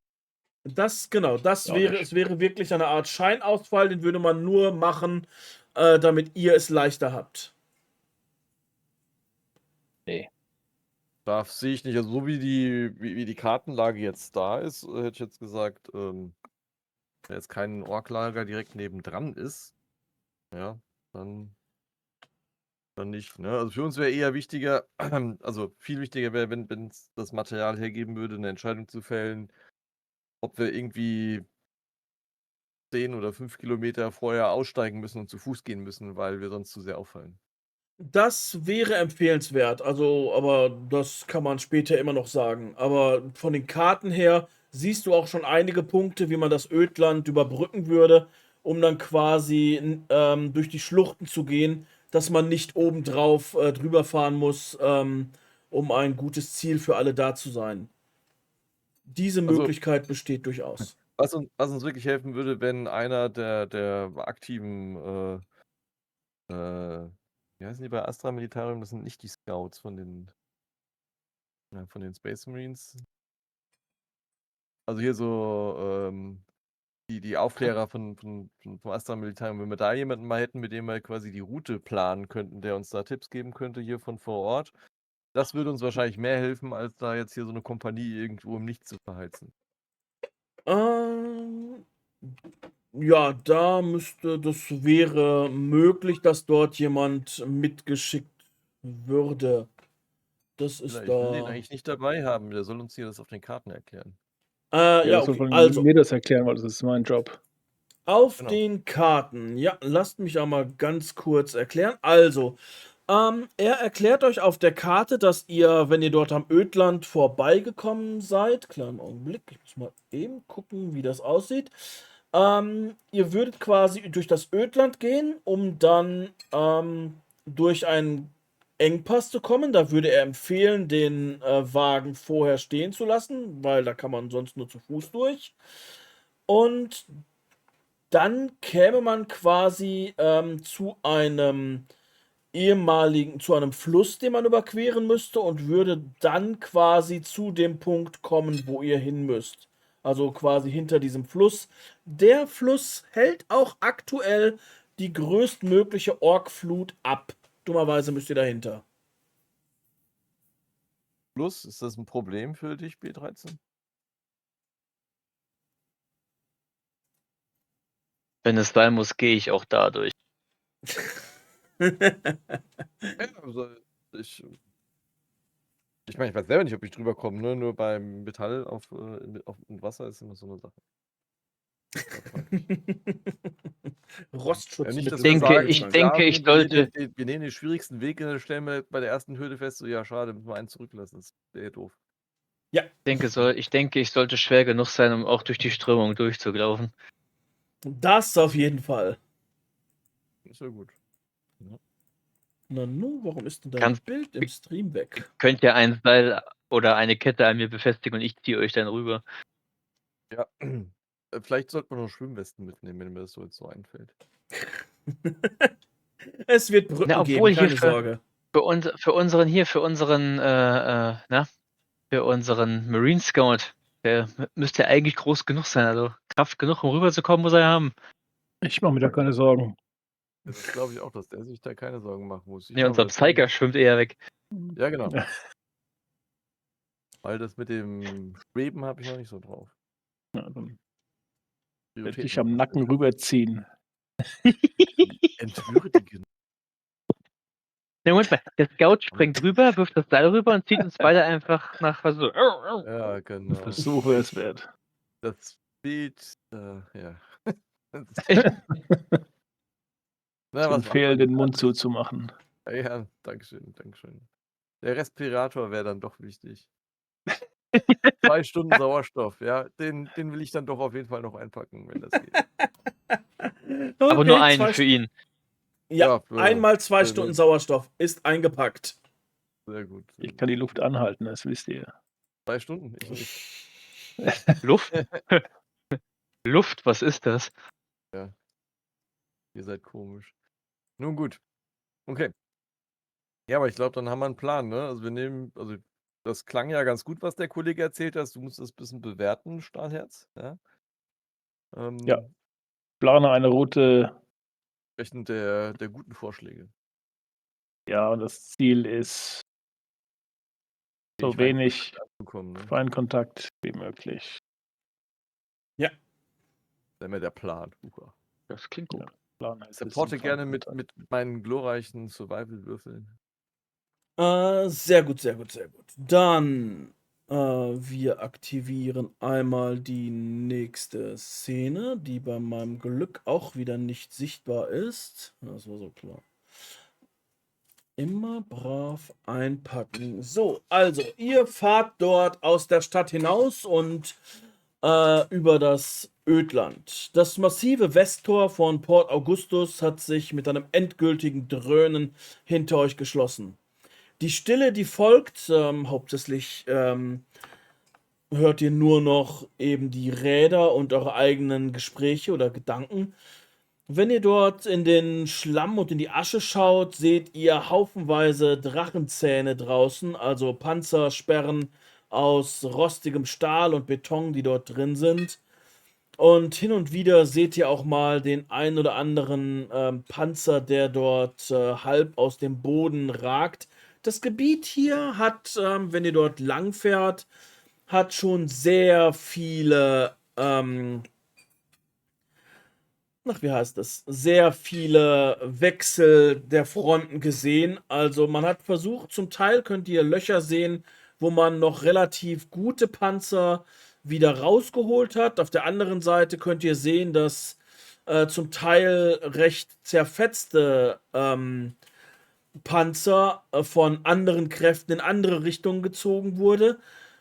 In letzter Zeit bei diesem Gebiet hat allerdings eher so eine Art, wir lassen das erstmal hinter uns gelassen. Ihr könnt zwar sehen, dass aktuell Orks durchaus die frischeren Spuren sind, aber bei weitem wenige. So die ersten 40 Kilometer überhaupt keine, dann seht ihr mal etwas mehr, dann die nächsten 20 Kilometer seht ihr noch ältere Spuren. Also das ist hier durchaus Kriegsgebiet, was gerade je nach Tagesform des Kriegsgeschehens wechselt. Je weiter es kommt, desto eher haben hier wieder Orks das Sagen und waren hier auch mal. Aber ihr seid gerade mitten in einem Gebiet, was quasi umkämpft ist. So wie Anja euch das gesagt hat. Aktuell für keinerlei Leute sicher, für Orks etwas sicherer, weil die, naja, weniger Marotten haben, wenn sie irgendwo etwas sehen. Okay. Dann wollt ihr euch irgendwelchen Wracks nähern? Also ihr könnt dort auch schon sehen, dass dort ein zerstörter Lehman Russ rumsteht, der zum Teil sogar noch brennt, so wie es aussieht. Dann halte Ein ich eher was, ein bisschen bitte? Abstand. Mhm. Ein was Okay. hast du gesagt? Brennender Panzer. Ja. Ach, noch, okay, Lehman ich dachte, Panzer nicht ganz verstanden. Ja, und entsprechend würde das quasi, ihr könnt jederzeit irgendwo stoppen, ansonsten würdet ihr irgendwann nach den 2 Stunden bei dem, oder nicht ganz 2 Stunden, bei diesem entsprechenden, ach, was habe ich gesagt, bei dieser entsprechenden Schlucht sein, wo ihr euch überlegen könnt, wie das Ganze da für euch weitergehen soll. Also solange mir keiner eine gute Erklärung gibt, warum wir anhalten, halte ich nicht an. Also kurz Mhm. bevor wir die Schlucht erreichen, wo wir anhalten müssen, so wie ich das verstanden habe, Ja. würde ich Ja. dann mal mit Telepathie also meinen Geist aussenden und versuchen zu ertasten, ob ich irgendwie andere intelligente Lebewesen um mich herum spüren kann, um halt irgendwie frühzeitig zu entdecken, dass wir in eine Orkfalle laufen. Ja, das kannst du gerne tun. So, dann würfel ich mal fein. So, Also ich was haben wir sehe da? angezeigt, dass du was gewürfelt hast, aber ich krieg's nicht, ich muss echt das Ding rausnehmen. Aha. Öffentlicher Wurf gewesen. Also deshalb, Ja, alles gut, das liegt an ja. dem Add-on, das muss entfernt werden. Kannst dir auch gerne, also wir können es dir auch in den Discord schicken. Nö, alles gut, alles gut, alles Geht schon. gut. Also der Mindestwurf war 3. Ich habe 6 Erfolge und ein Shift. Reichweite ist dann 100, beziehungsweise mit dem Shift sind es dann 1000 Meter. Gut. Du entdeckst, dass dass oben auf der Schlucht durchaus aktive Orks sind. Vor der Schlucht kannst du aber noch einmal sehen, dass dort ein ehemaliges Lager war. Also du siehst keine. Also Du merkst nur Intelligenzform, oder? ich merke nur Lebensformen, mit denen ich also einen telepathischen Connect machen könnte. Ah, Ja, also okay. ich Zählen kann mir Orks jetzt dazu? quasi ja, also ich Okay. könnte mich Dann jetzt siehst du, also dass dort in dem ganzen Orks sind. mhm. Wie Also viele einmal denn? oberhalb der Schlucht mehrere und dann Genau. quasi in oder neben der Schlucht eine Ansammlung, Vor oder wie? der Schlucht, aber die sind, ja, vor der Schlucht sind einige wenige, die du dort spüren kannst. Viele? 3 ungefähr. Die scheinen da irgendwas zu machen. Okay, gut. Also vor der Schlucht nehme ich Aber 3 die müsstest nehme du, Antworts da wahr. kannst du auch drum herum. Also du musst diese nicht, Ist das das ist nicht, genug weit weg von unserem Weg sozusagen? genau, genau. Nur du hast das Ding ja geschiftet, entsprechend hast du ein Ja, bisschen ja, größer das okay, Ganze. Aber gut. die Also haben da gerade oberhalb anscheinend also irgendwas zu tun.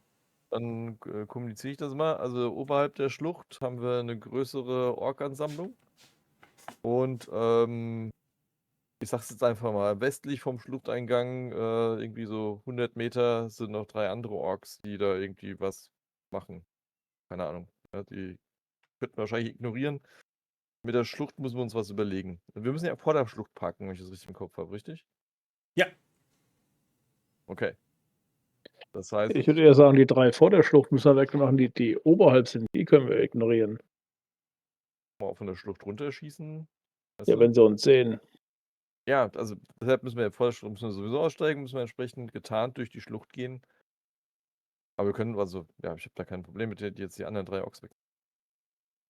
Ja, dann suchen wir uns einen Stellplatz und laufen dahin. Klingt soweit plausibel, ja. Bin so für Scharfschützenaktivität nicht so richtig geeignet. Das lasse Ne? ich aus. Mit meiner Lastpistole komme ich halt irgendwie auf. Was war's? Aber hier, du kannst ihm mit deinen psionischen Fähigkeiten vorgaukeln, dass da irgendwo rote Platten rumliegen, Panzerplatten. Ja, Die nein. können sie auf ihre So Fahrzeuge funktioniert dann. das nicht. So Ah, funktioniert das. schade. Also, nochmal jetzt ganz simpel gesagt, meine Laserpistole reicht 16 Meter weit. So, dann ist alles gesagt. 18 Meter. Ja? No. Und dann treffe ich wahrscheinlich nicht.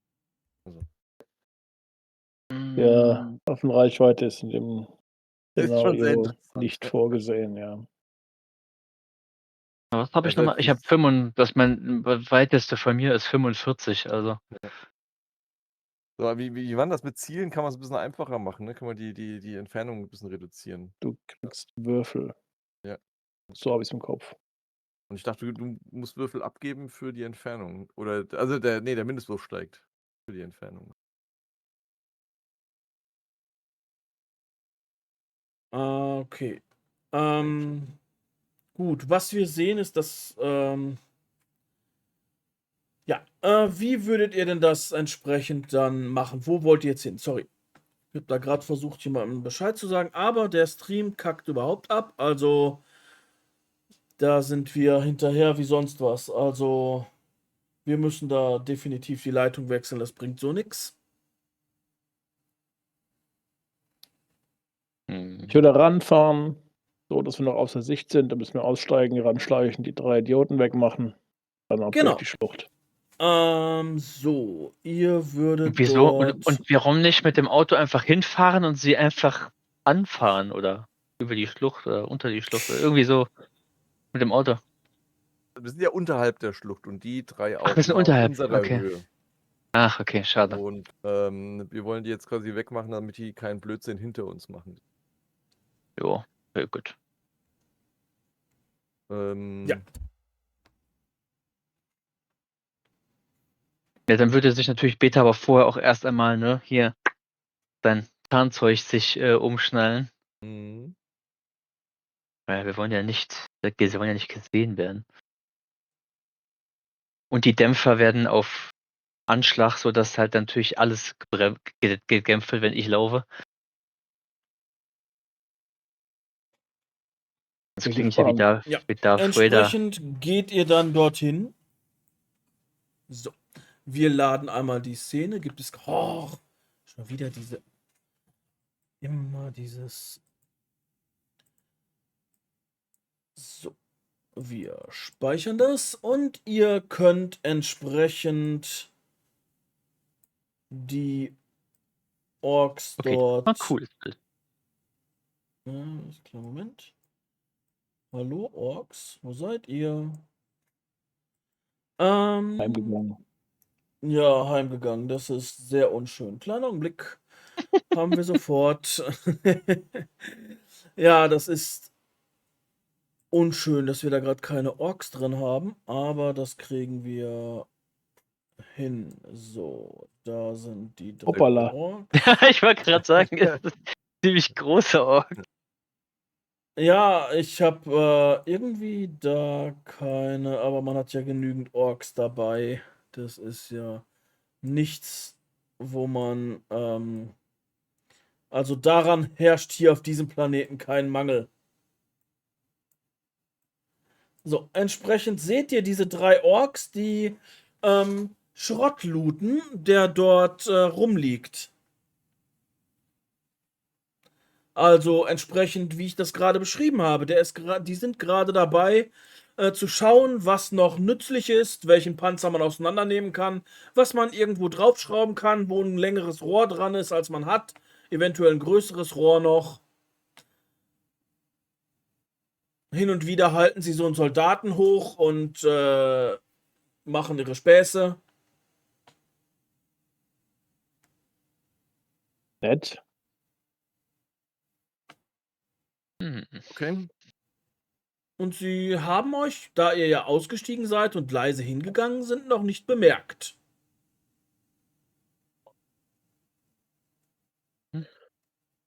Ja, sobald ich auf 54 Meter ran bin, gibt's Liebesgrüße.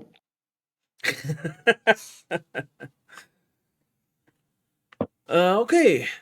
Dann, Lass mich ganz kurz, ich muss ganz kurz, Ja, kurz nachdenken. Ja, dann laufen wir doch bitte auf 45 Meter ran, weil dann kann ich wenigstens Unterstützungsfeuer geben.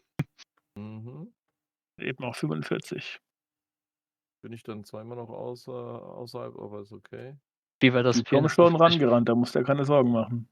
54, Das andere müssen 45. wir gerade Blöd. weniger Gedanken. Die Gedanken sind eher, wenn sie wegrennen und sich auf dem Bike sitzen und wegfahren. Das ist so eher meine Hier kein Befürchtung. Bike. Sind hier irgendwelche Bikes rum? da stehen durchaus Fahrzeuge Bikes irgendeiner Art. und ein Buggy rum. Also im Grunde, zwei von denen scheinen mit Bikes vorzureisen. Also, um das Ganze mal so zu sehen. Zwei von denen scheinen mit den Bikes über die Schlachtfelder zu fahren und dann zudem mit dem Buggy hinzufahren, damit sie da plündern können, den Scheiß hinten draufladen, das irgendwo hinfahren, wo das ganze Zeug, was sie geplündert haben, zu irgendwas gebastelt wird. Mhm, mhm.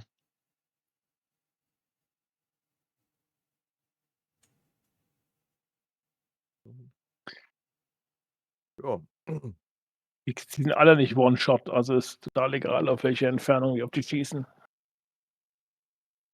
Ja, mir ist es auch wurscht. Ja. Hm?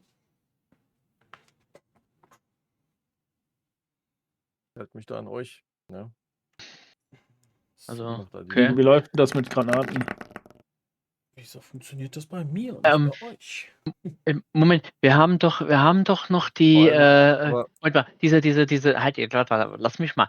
Wir haben doch noch diese, diese Panzerminen. Ja, Haben wir doch, ja, dass wir, also stehen die Wagen zwischen uns und den Orks oder stehen die wir Orks und dann Fahrzeuge? ihr seid noch nicht gesehen worden. Ihr könnt das mit einem schönen getarnten Wurf so machen, dass die so stehen, wie ihr das möchtet. Also Weil die dann, weißt du, taktischen Möglichkeiten habt ihr natürlich. um sie, selbst wenn sie dann Ein neuer fahren, Follower. dass sie dann sich natürlich selber in die Luft jagen, das wäre natürlich ganz toll. Dass wir das zuerst tun würden.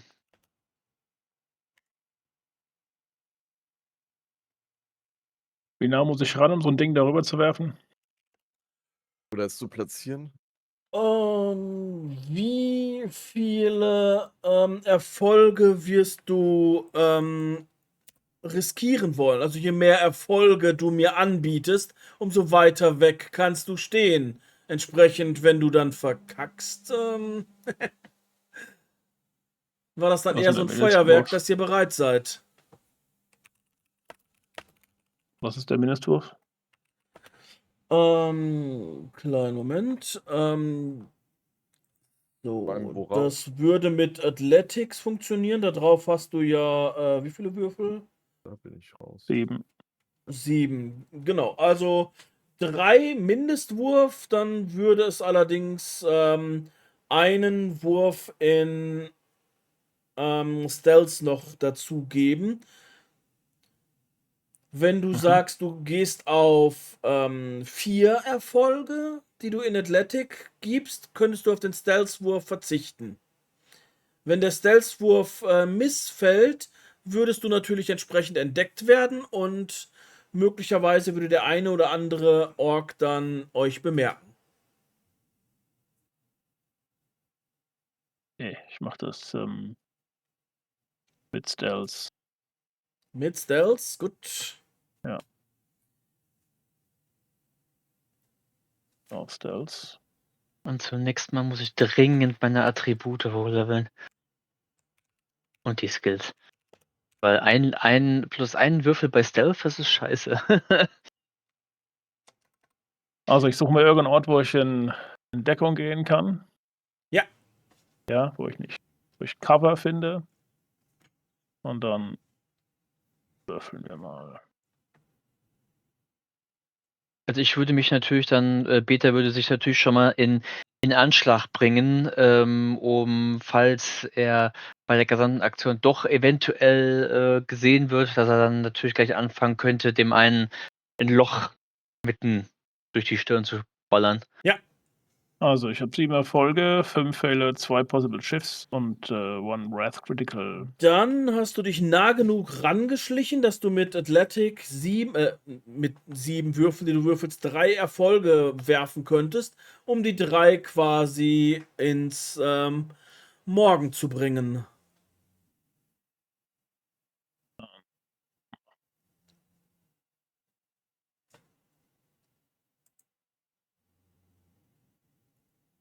Vier Success, 4 Failure. Was ist denn das jetzt? Das Wichtige sind die Success. Steht daneben approved? Oder was hast du Daneben steht Approved. Dann Ja, hast gut. du es geschafft. Hängt ja immer von der Mindestwurf an. Ne? Die Failures sind egal. Ne? Die Anzahl der Erfolge müssen auch über den Mindestwurf hinausgehen. Ja, das tun sie das. Ja. Ja, und dann gibt es halt noch das Thema Shift. Wenn natürlich der Mindestwurf irgendwie Shifts sind keine möglich. Gut, dann entsprechend, du wirfst die Granate auf die Fahrzeuge, du wartest wahrscheinlich auf einen Moment, wo die gerade irgendwas Großes einladen. Du kannst sehen, dass die da ein fast unversehrtes Rohr eines Panzers einladen. Also die tragen das zu dritt dorthin und wollen das gerade hochhieven. Und in solchen Moment würdest du natürlich auswählen. Ton weg. Ton weg, ja, die Leitung ist. Ah, da. So Es. wieder der Ton. Ja. Ja, es hilft nichts. Also, wir müssen da echt zur Telekom wechseln, weil die Kabelleitung von Vodafone ist für 'n Arsch. Und die haben zwar gesagt, sie müssen zum Hauptkasten hier hin, aber da müsste ich dann 2 Leute, also die Hausverwaltung müsste zum gleichen Termin anwesend sein wie die Vodafonis. Das kann ich knicken. Entsprechend, also da müssen wir die Leitung wechseln. Das ist sehr unschön, weil im Grunde wir haben 70% Verluste. Der Stream dürfte ungefähr eine Stunde hinterherhängen. Das macht keine Freude. Aber egal. Du wartest auf diesen Moment, du wirfst deine Granate, der Wagen explodiert, also die werden wahrscheinlich auch Munition geladen haben. Und diese 3 Orks sind ausgelöscht. Was euch allerdings auffällt, ist, dass oben auf dem Pass das auch gehört worden ist, was dort eine riesige Explosion ist. Moment mal, wieso hast du gerade, hatten wir nicht gesagt, wir machen die Minen an die Fahrzeuge, dass falls sie abhauen? Ich will eigentlich eine Panzermine davor werfen, wenn sie losfahren. Und Das dabei hast war du aus eigentlich die Versehen. Idee. Ja, und da hast du ja aus Versehen alle 3 gleich mit in die Walachei, na gut. Scheiße passiert. Äh, Ja. Als wir jetzt nur in Deckung gehen, dann waren die da oben, die haben gepusht und haben sich selber gesprengt. Durchaus genau, möglich. das wollte ich gerade sagen, das ist eigentlich, wäre jetzt nichts Ungewöhnliches. Ja. Dann Also- lass uns mal zurück zum Schluchteingang schleichen. Genau, ihr schleicht euch zum Schluchteingang. Schluchteingang hat auch ein Fenster. Ups, immer auf der falschen Seite. So, diesmal schauen wir, dass wir Schluchteingang. Dirks. Ich sollte die Dinger nummerieren, dann finde ich es auch richtig. Einmal vorher die Sicht rausnehmen. Diesmal sind wir schlauer. Und wir aktivieren das Ganze. So. Kannst auch eigentlich und immer unsere Du kannst aber auch eigentlich unsere Tokens einfach immer zu den jeweiligen Ort rüber teleportieren. Das geht doch auch. Ja, das würde auch gehen, aber im Grunde so geht's auch. Ich muss einfach nur rausnehmen, dass das keine Szene ist, wo Sicht ist, also wo Sichtlinie berechnet wird. Im Grunde, wenn ich das ausschalte, das ist nur ein einfacher Haken, wird die gesamte Szene direkt sichtbar. Und ihr seid in einer. Warte, Hallo? wo seid ihr? Also, der Weg vor euch verengt sich zu einer klaustrophobischen Schlucht. Jede Fahrt hier mit einem Fahrzeug würde entsprechend direkt auffallen. Und dieser Canyon, die Luft ist feucht, riecht aber nach altem Öl und Industriemüll. Also wo immer dieser Geruch herkommt, ist kein schöner Geruch. Und über den Klippen hängen rostige Metallteile. Also diese Schlucht ist nicht natürlichen Ursprungs. Das stellt ihr sehr leicht fest. Okay. Ihr könnt sehen, dass oben über der Schlucht mehrere Seile zu Brettern gezogen sind. Aber entsprechend, das ist ja, wärt ihr oben lang gefahren, würdet ihr wissen, wer dort lagert, aber ihr seid ja durchgegangen und ihr entdeckt mehrere Nischen und Felsvorsprünge, die wahrscheinlich Explosionskrater früher einmal gewesen sind, und merkt am hinteren Ende einen Ork, der sich anscheinend für das Gebiet interessiert. Entfernung. Ähm, etwa noch 200 Meter. Ja, da müssen wir noch deutlich ran. Ja. Ja, dann schleichen Ja. wir uns näher von Deckung zu Deckung. Von Von Schatten zu Deckung Schatten. zu Deckung, ja. Ihr schleicht euch und das Ganze funktioniert auch sehr gut und ähm, ja, ihr merkt, dass dieser Ork dort scheinbar recht faul ist. Er wollte gucken, was los ist und ob dort, er hält quasi Wacht und guckt, ob irgendjemand reinkommt, aber er ist sehr faul und macht keine aktiven Suchbewegungen. Also er ist neugierig, was da los ist, aber im Grunde, er hat wahrscheinlich den Auftrag gekriegt, guck mal, was da passiert ist, denkt sich, hier sieht mich keiner und naja, ist nicht gerade für Macht seine halt meinen Arbeitsmoral eigenen bekannt. Es ist Genau. jetzt ist natürlich die Frage, ist eine Galvanic Rifle leise oder ist die sehr laut? Weil ansonsten würde ich einfach sagen, jage ich ihm einfach geräuschlos einfach 'n Bolzen zwischen den Schädel. Also meine Waffe hat einen Schalldämpfer. Ja, dann Das heißt, die die Frage brauchen auch einen geklärt. Schalldämpfer, ja? Wollte ich nur so erwähnt haben. Ja, dann habe ich nichts gesagt. Das sieht so Die aus, Lastpistole hat keine, braucht aber keine. als würdet ihr Entschuldigung? arbeitsscheues Gesindel entfernen wollen. Ist das korrekt? Das ist die Idee. Vielleicht hat er irgendwas Nützliches bei sich. 'N Hm. Kommunikationsgerät, damit man dann den Kommunikationsverkehr der Orks noch mit belauschen kann. Das jetzt wird da kommt zwar dauernd immer nur aber ansonsten Ja, aber das Ich recht fasse das häufig. nicht an. Das explodiert mir nur. ja, genau, stimmt, Ich habe ja stimmt. meine Telepathie habe ich aufrechterhalten, was übrigens recht anstrengend ist. Der ist auch jetzt hier so in der Nähe der Einzige, ne? Die anderen Lebewesen, die ich so wahrnehme, innerhalb Genau, von 'nem oben auf Kilometer, dem, sind du merkst, oben dass und dann oben auf außerhalb dem der Ding Schlucht. sehr, sehr viele sind in diesem Ganzen. Mhm. Ihr sneakt euch quasi Unterhalb einmal quasi. durch, korrekt. Okay, okay. Gut. Weiß nicht, ob man da vielleicht meinst du kriegst den mit einem Schuss? Ein entschiedenes vielleicht. Okay. Also wenn wir auf 35 ran können, dann kann ich vielleicht auch was. Bin ich der Meinung, wir schaffen es auf 35?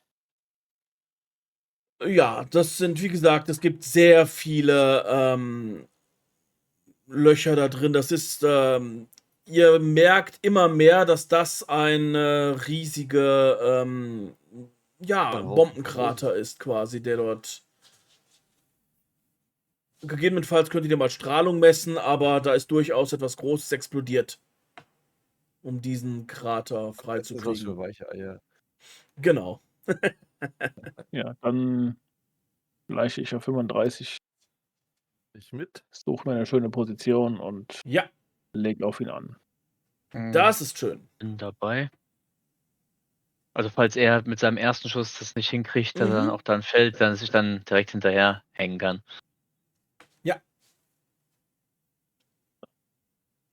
Wie ist immer noch? Kann ich ja irgendwie zielen. Dann kriege ich ja 2 Würfel. Wie mache ich denn das hier? Kannst du einfach, Ähm, wenn du beim Würfeln kannst du den Dice Pool erhöhen.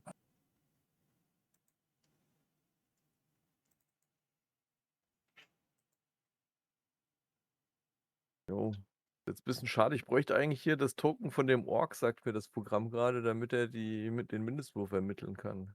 ach so, ja, klar, gar kein Problem. Ist auch egal, ich brauch nur die Willenskraft von dem Ork. Willpower. Ja, gib mir einen kleinen Moment. Ork haben wir hier. Das ist ein Einzelork mit T markieren.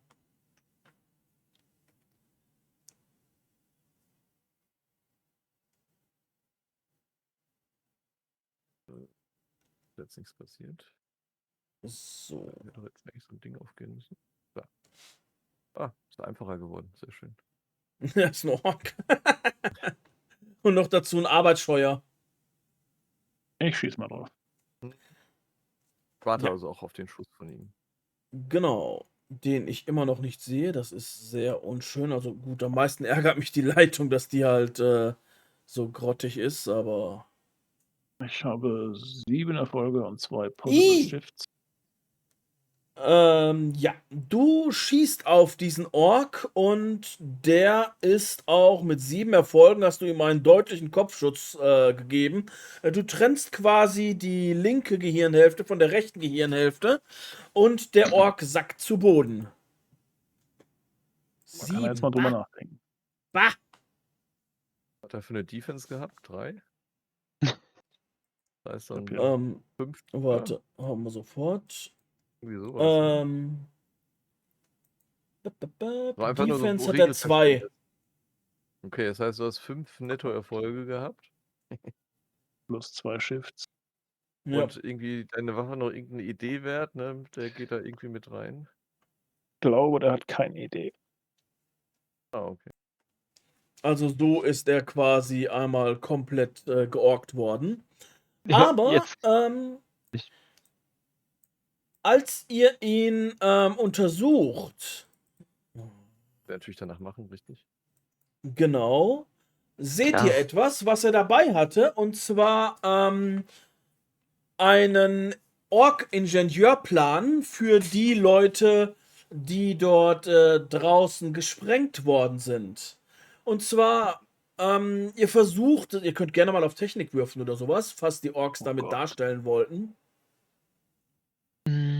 Tech, ne? Meine Tech. Wie wär's Kernkompetenz. mit Scholar? Das ist doch bestimmt Scholar. Ist doch viel besser. Oder von mir aus auch Warte mal. Scholar. Ja, das ist auch okay. Ja, Es ich gibt kann ja nicht kein- würfeln. Die Type not available in the theme. Ah, hier ist das. Ja, Okay, also das wenn der Wurf 3 ist, habe ich 2 Erfolge. 2 Erfolge. Ah, okay. Du siehst, dass Nee, das doch hier. ein. Tech-Test 2 und ein Fehler. Ja, Also für 2 Erfolge, ein Fehler. 2 Erfolge, 3 aber da Erfolge seht. und ein Wie viel? Critical Success. Auch 3 Erfolge und ein Critical Success. Die anderen beiden hatten nur 2 Erfolge, oder? Ja. Ja. Okay. Und einen Mit Fehler den hab 2 ich. Erfolgen seht ihr, dass das gezeichnete sind, dass Orks dort eben so einen Bauplan gemacht haben. Mit den 3 Erfolgen siehst du ein klein bisschen mehr Und zwar siehst du, dass sie eindeutig nach langen Rohren suchen sollen, weil sie so eine Art Panzer aufbauen wollen. Also du siehst eindeutig, dass das eine Bauanleitung für einen Ork-Panzer ist. Aus verschiedenen Teilen. Also du siehst aufgemalt, wie das aussehen soll, was sie sich holen sollen. Und entsprechend würden die sich, ist das quasi, was die anderen geladen haben. Das fällt dir auch so auf und du denkst dir nur, das funktioniert eh nie, was die vorhaben. Aber Haben wir auch mit dem Rotlicht gedacht. ja, das habt ihr auch mit dem Rotlicht gedacht. Ja. Also da ich ja auch keinen Panzer selber bauen kann, wage ich das nicht zu beurteilen. Ich bin ja dann immer verwundert, was die dann in den Kampf fahren. Ja, also du Aber würde ich mal kannst sagen, das das müssen wir auf jeden Fall mitnehmen, sicherstellen, dass kein anderer Ork das benutzen kann. kann ich euch einmal hier sagen. Also dieser Ork hier ist extra groß eingetragen. Haben wir das irgendwo einmal hier? Nee, kann ich leider nicht. Schade, da funktioniert das Zeichnen nicht. Also der vordere mit dem längsten Rohr ist eingetragen, weil sie eben für viel Dacker die größten Rohre suchen sollen. Das ist quasi die Aufgabe. Du siehst hinten, nicht so wichtig, sind kleinere Rohre. Und gerade müssen sie sein, wie man an dem dritten sehen kann. Ah ja. Naja, der hat in Orkbridge anscheinend Waffenschmieden studiert. In Ork. Ziemlich geholfen. Ja. Hat ihm nicht geholfen, das ist richtig. Wie gesagt, wir Aber stellen die Skizze fest. ja, die Skizze bekommt ihr mit. Das ist überhaupt kein Problem. Und dann würdet ihr quasi aus diesem Ganzen rauskommen. Ihr habt quasi oben ihr könnt, als ihr durch durch diese Schlucht mitgekommen seid, könnt ihr oben sehen, dass auf diesem Gebäude eine größere Ork-Basis ist, an der ihr euch quasi aktuell vorbeigeschlichen habt durch diesen jetzt durch diese leere Schlucht. Das wäre ja dann ein guter Punkt für ein Orbitalbombardement. Zum Beispiel. Oder Artilleriebeschuss, wenn wir den bestellen würden. Ne? Wir merken das mal auf der Karte. Ja. Beim Data Slate. Gut. Ich bräuchte mal 5 Minuten durchschnaufen, meine ich so. Realpause meinst du? Nein, ich will die Fähigkeit ausschalten. Das Aufrechterhalten ist anstrengend. Ah, okay. Braucht Gut. stützt sich Corvus Schweiß getrieben und keiner weiß, warum er so angestrengt guckt, da an so eine Wand und atmet ein paar Minuten durch und dann können wir weitergehen. Sehr schön. Als ihr euch noch einmal umdreht, ihr könnt euch ja sicherlich noch an euren Anflug erinnern, dass dort euch ein richtig schöner Korridor freigeschossen wurde. Habe ich da jetzt schon wieder? Ich habe doch das Ding ausgeschaltet. Ich, ich muss da dringend mal drauf achten. Und zwar habt ihr dort, stellt ihr fest, dass oben auf diesem Ding eine der Kanonen ist, die euch nicht den Weg freigeschossen haben, Die sondern auf uns eher, genau. Mhm. Ja, das vermerke ich dann auch auf der Karte. Ja, das sollte man doch sofort melden, oder? Die Frage ist, wann das Ding weg muss und welchen Effekt es hat, wenn da plötzlich jemand hinschießt. Die Orks Da könnten jetzt- genauso gut denken, dass das jetzt ein künftiger Angriff ist und dort Kräfte zusammenziehen. Aber was Ja, bin ich schon? Wer die weiß ich Gefahr ist schon. vor allem, theoretisch würden wir ja den gleichen Weg zurückgehen. Wenn da jetzt vorher ein Bombardement drauf geht, ist wahrscheinlich die Schlucht kaputt. Auch möglich, ja. Das wäre so mein Gegenargument. Ja, sag mal, die werden wahrscheinlich beschäftigt, ja. Deshalb würde ich das sagen, lass uns das mal noch ein bisschen zurückhalten. Oder? Ja, okay. Aber wenn wir da beim Fahrzeug sind, würde ich das durchaus melden. Spätestens dann, ja. No risk, no fun. Ich finde Ja, vielleicht oder- noch einen anderen Weg. Oder, also wenn wir an die Basis kommen, wo wir jetzt hinfahren, wie heißt das schon wieder? Schrott. Schrottwacht. Genau, wenn wir jetzt bei Schrottwacht auftauchen und da irgendwie eine Truppe Orks drumherum ist, dann würde ich es vorher schon anordern. Mhm. Würde ich halt einen anderen Weg zurückwählen.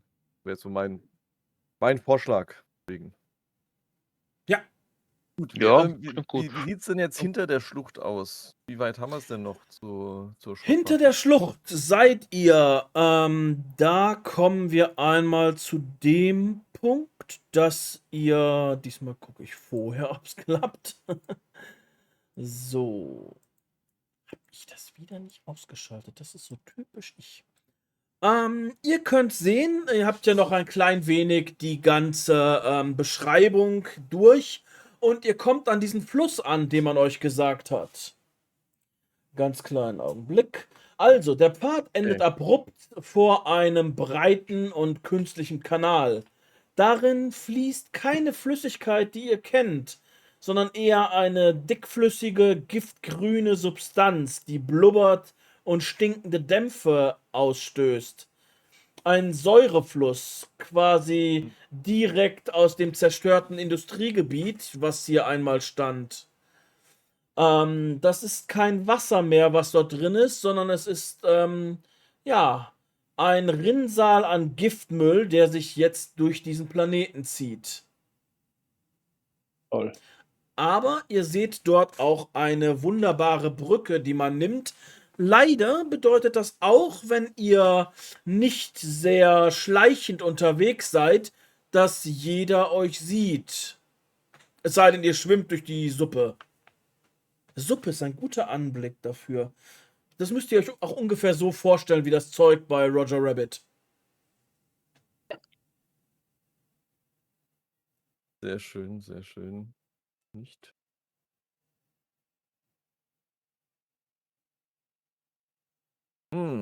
Okay. Jetzt müssen wir ein bisschen Tick-Tack machen.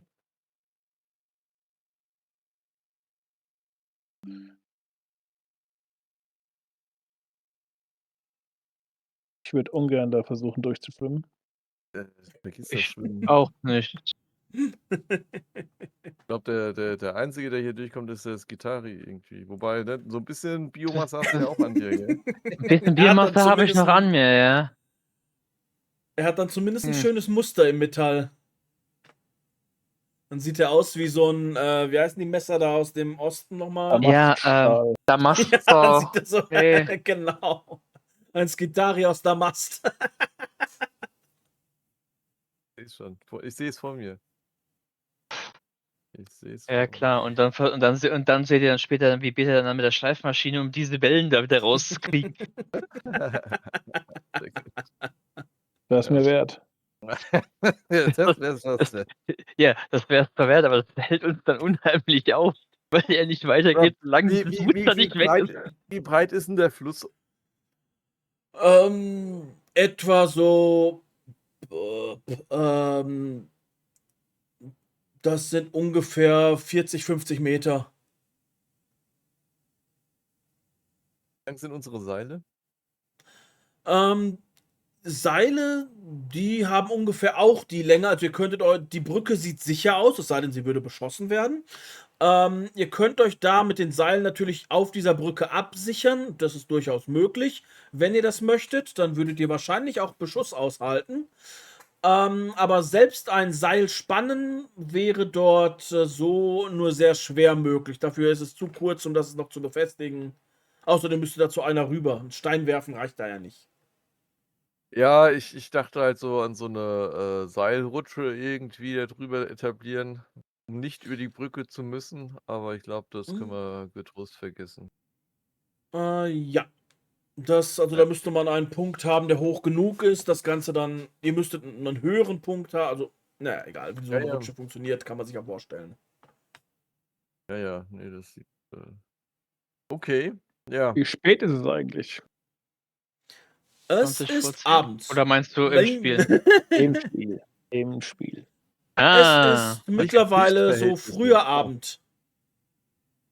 Wird's hier dunkel?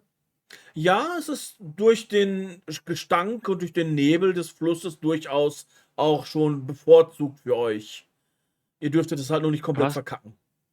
Du hast gesagt Giftmüllding. Leuchtet das Zeug oder ist es einfach giftgrün matt? Es, Suppe halt. es strahlt nicht. Also es leuchtet nicht Ah, von sich aus. Also es ist keine Strahlung, es ist einfach nur okay. Das hat nicht keine anfassen. Leuchtkraft.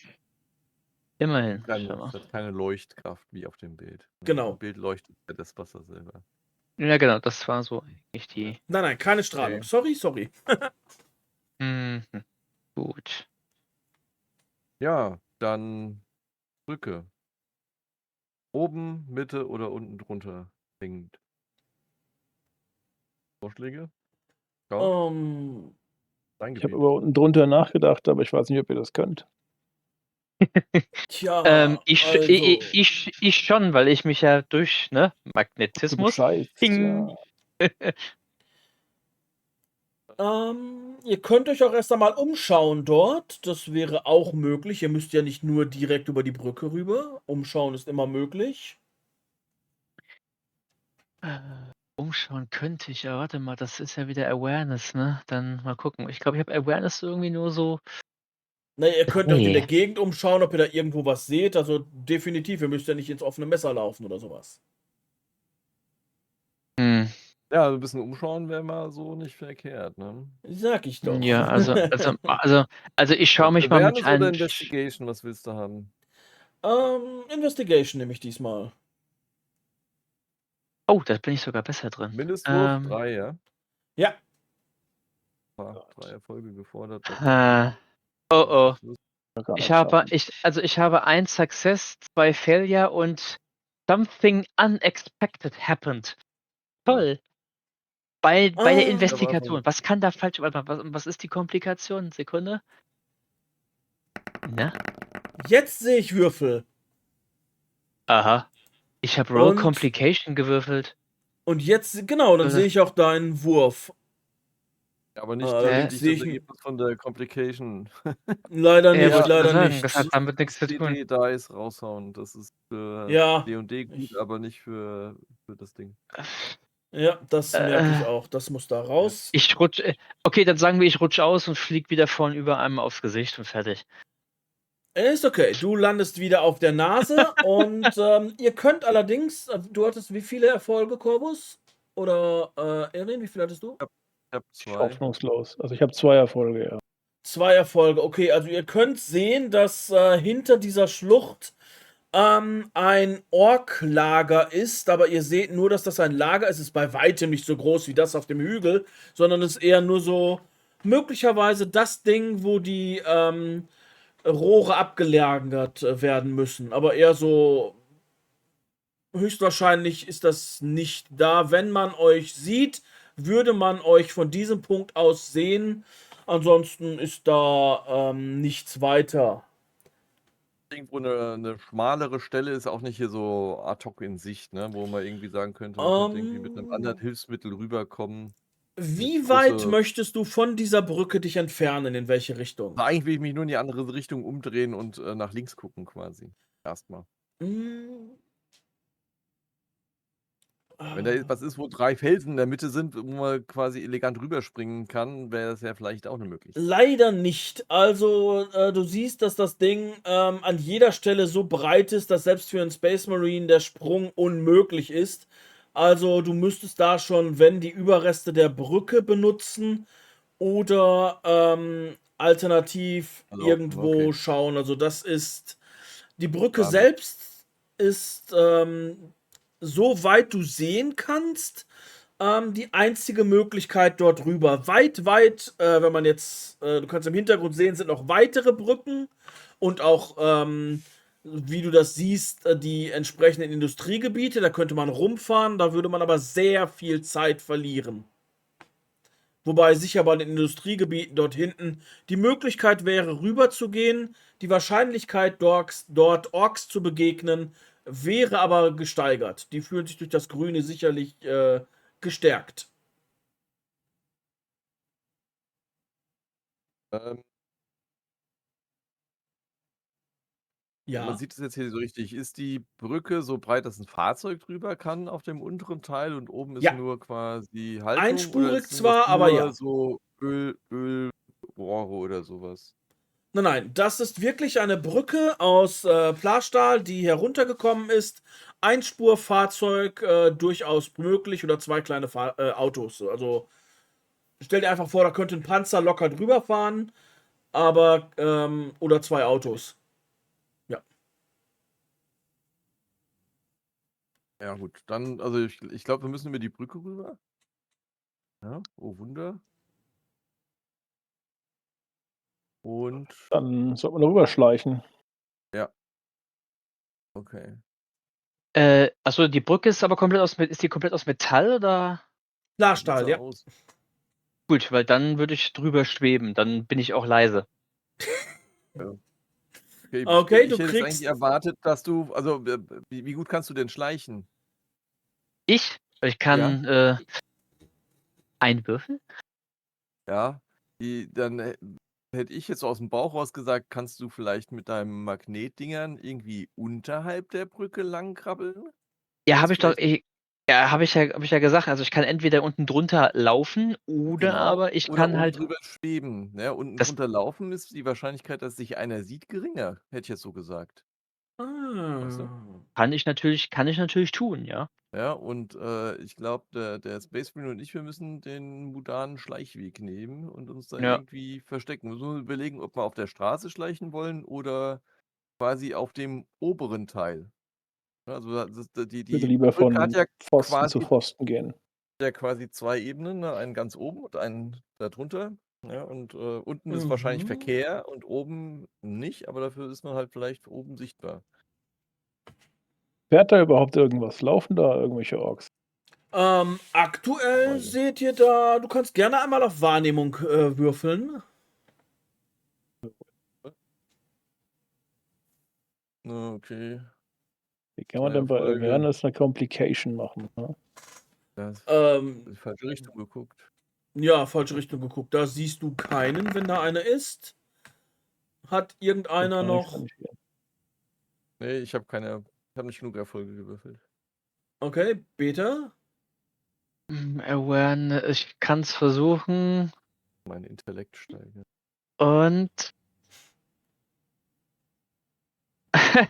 also 2 Successe, ein Failure und Wrath Complication. Something unexpected happened. Yes.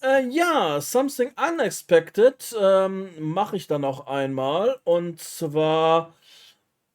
So, ganz kleinen Moment, bevor wir nämlich schleichen, weil es ist schon wieder sehr spät, da gehen wir in die Nachbesprechung, passiert etwas Unexpected.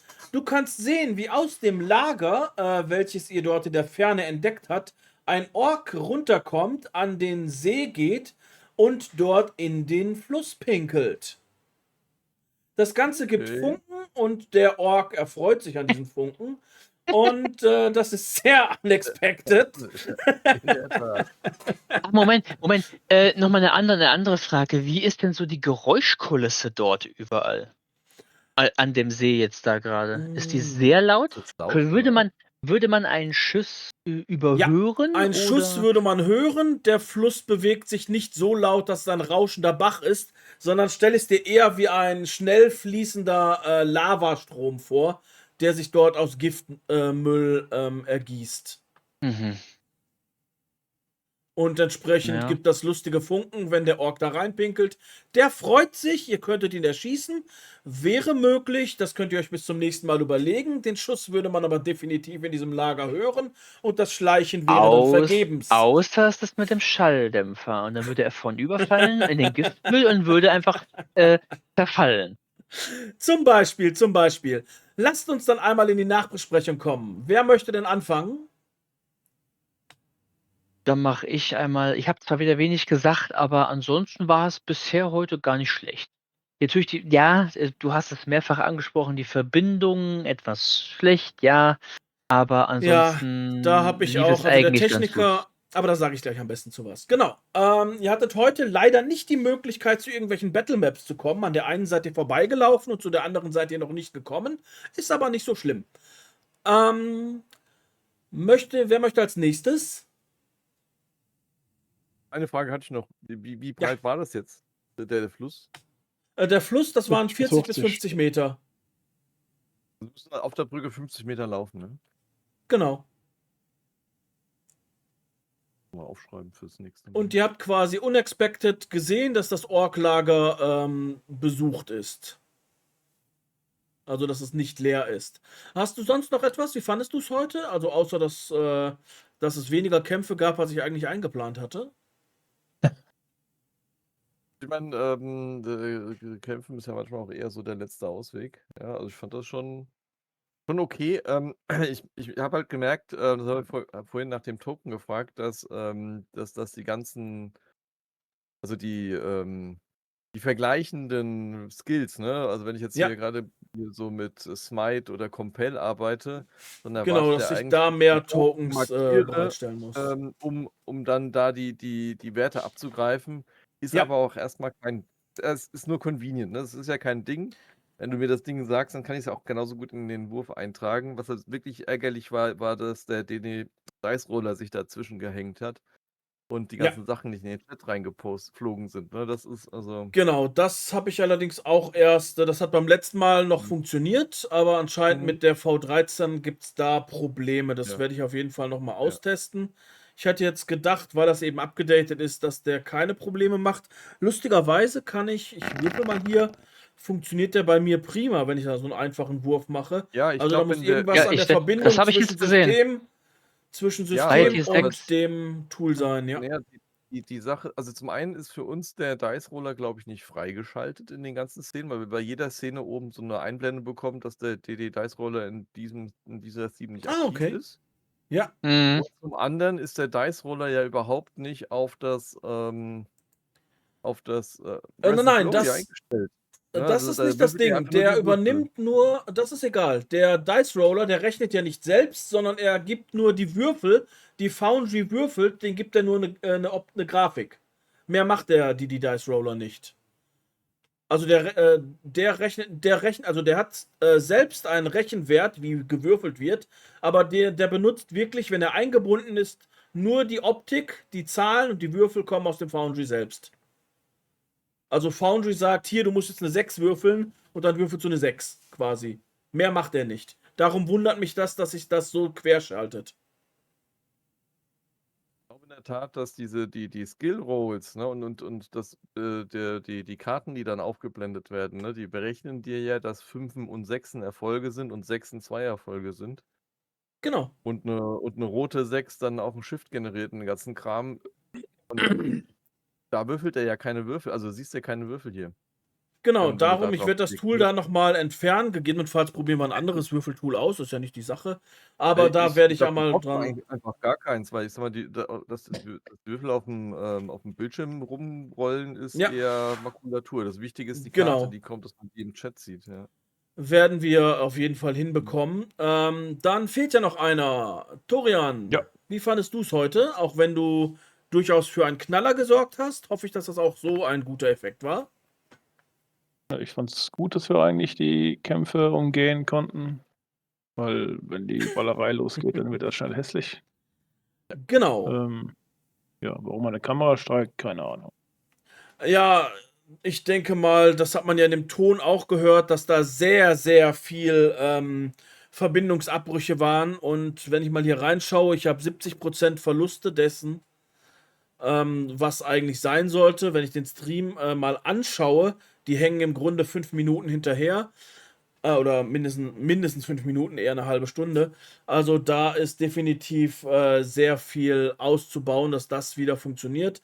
Dass die Story gut angekommen ist, fand ich sehr gut, dass ihr den Kämpfen ausgewichen seid. Ich wollte endlich mal für euch, habe ich jetzt hier mehrere Battle Maps eingebaut und ihr lauft natürlich an der ersten direkt vorbei. Das gefiel mir überhaupt nicht.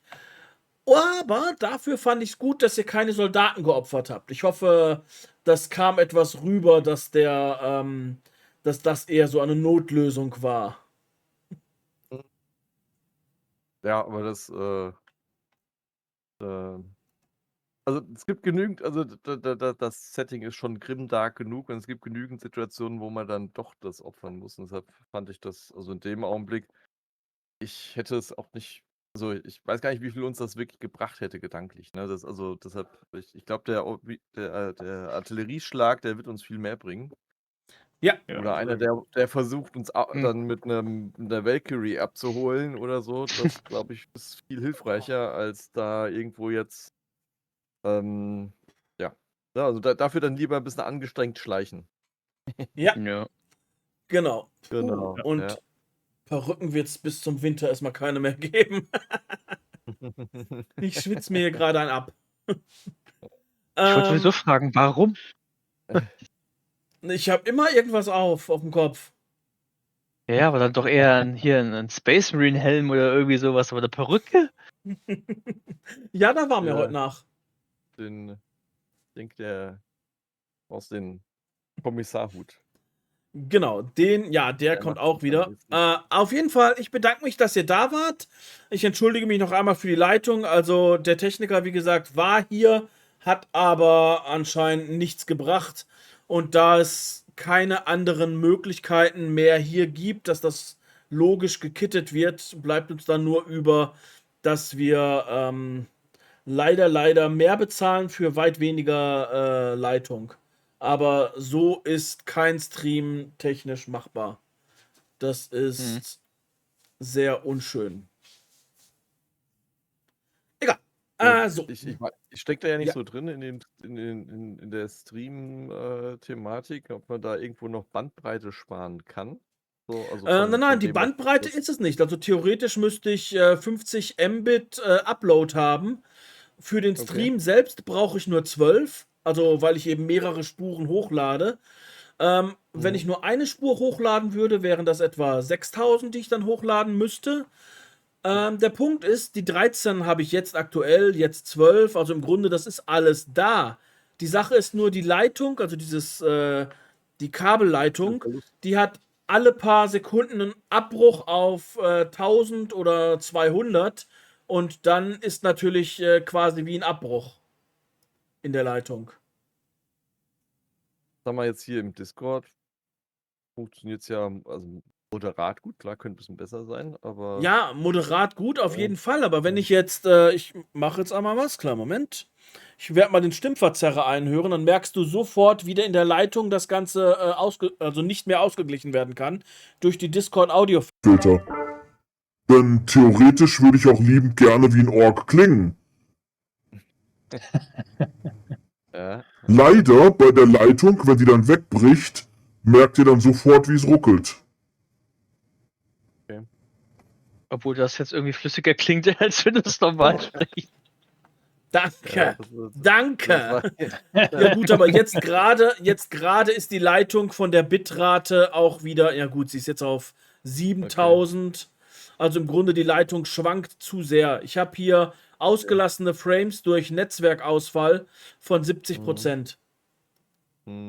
Entsprechend hängen wir bei dem Ja. Stream eine halbe Stunde hinterher. Und entsprechend sind auch aktuell keine Zuschauer da, weil die eben alle 5 Sekunden auf F5 drücken müssen, damit das Ganze wieder reaktiviert wird. Mhm. Ja. Egal. Ja, Ich bedanke mich dafür, ja, dass ihr da wart. Ja, oder? Wolltest du noch was? ja, Alternative Upload, dass man es nicht live macht.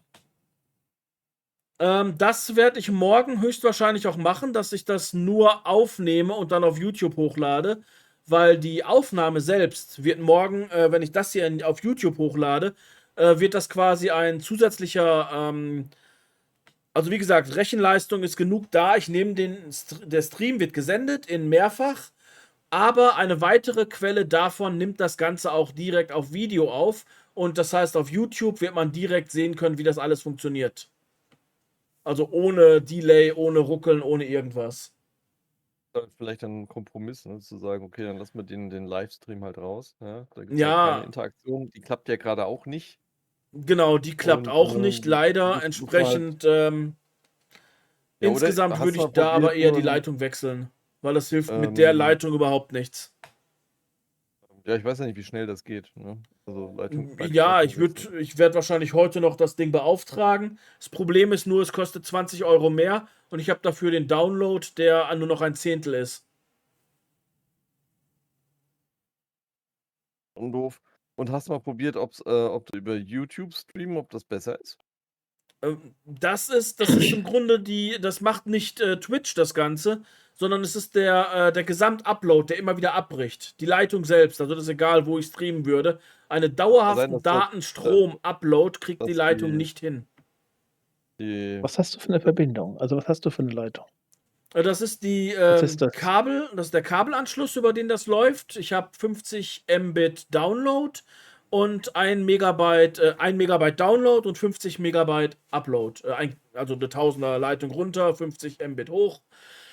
Download funktioniert auch. Upload ist Verbindungsabbrüche nach Verbindungsabbrüchen. Der Techniker war hier, hat gesagt, am Verteiler gibt es noch ein Brummen. Ich denke mal, dass es daran liegt. Aber dann müsste ich die Hausverwaltung hinkriegen, weil ich keine Ahnung habe, wo der Verteiler ist. Der kann er anscheinend nur messen. Nur der Techniker war jetzt zweimal hier. Hat nichts geholfen. Ich habe da die Laune verloren. Vodafone hat einen Kunden verloren. Verstehe ich. gut, schade, ne? Aber dann ist es halt leider so. Ja. Okay. Aber wie gesagt, hat Spaß gemacht, trotzdem. Ja. Genau, und morgen kann es sein, dass es keinen Stream gibt, sondern nur eine Aufnahme. Müssen wir nochmal schauen, weil die Story muss da ja auch weitergehen. Leider, ich guck mal, dass ich einen schnellen Technikertermin kriege. Oh. Okay. Auf jeden Fall, ne, für das andere, was ich am Anfang gesagt habe, da schreibst du mir bitte noch, was da Ja. möglich ist für den 29. Das sage ich auf jeden Fall. beziehungsweise- Okay, ein Danke. Platz ist noch da, keine Sorge. Ja, ne, 2 Plätze sind ja noch da. Weil waren ja Genau, noch 2 2. Plätze sind noch da, aber wenn ihr 3 seid, wird auch gespielt. Die Story, die ich da Okay. habe, die ist mir, ich war Gassi gehen seitdem, da ist mir schon wieder eine gute, schöne Story eingefallen. Nur dann. Alles klar. Gut. Alles gut, Okay. dann, meine Lieben, Bis dann. wir hören uns in 2 Wochen. Bis dann. Okay. Bis Ciao. Bis dann. Bis dahin ist eventuell auch schon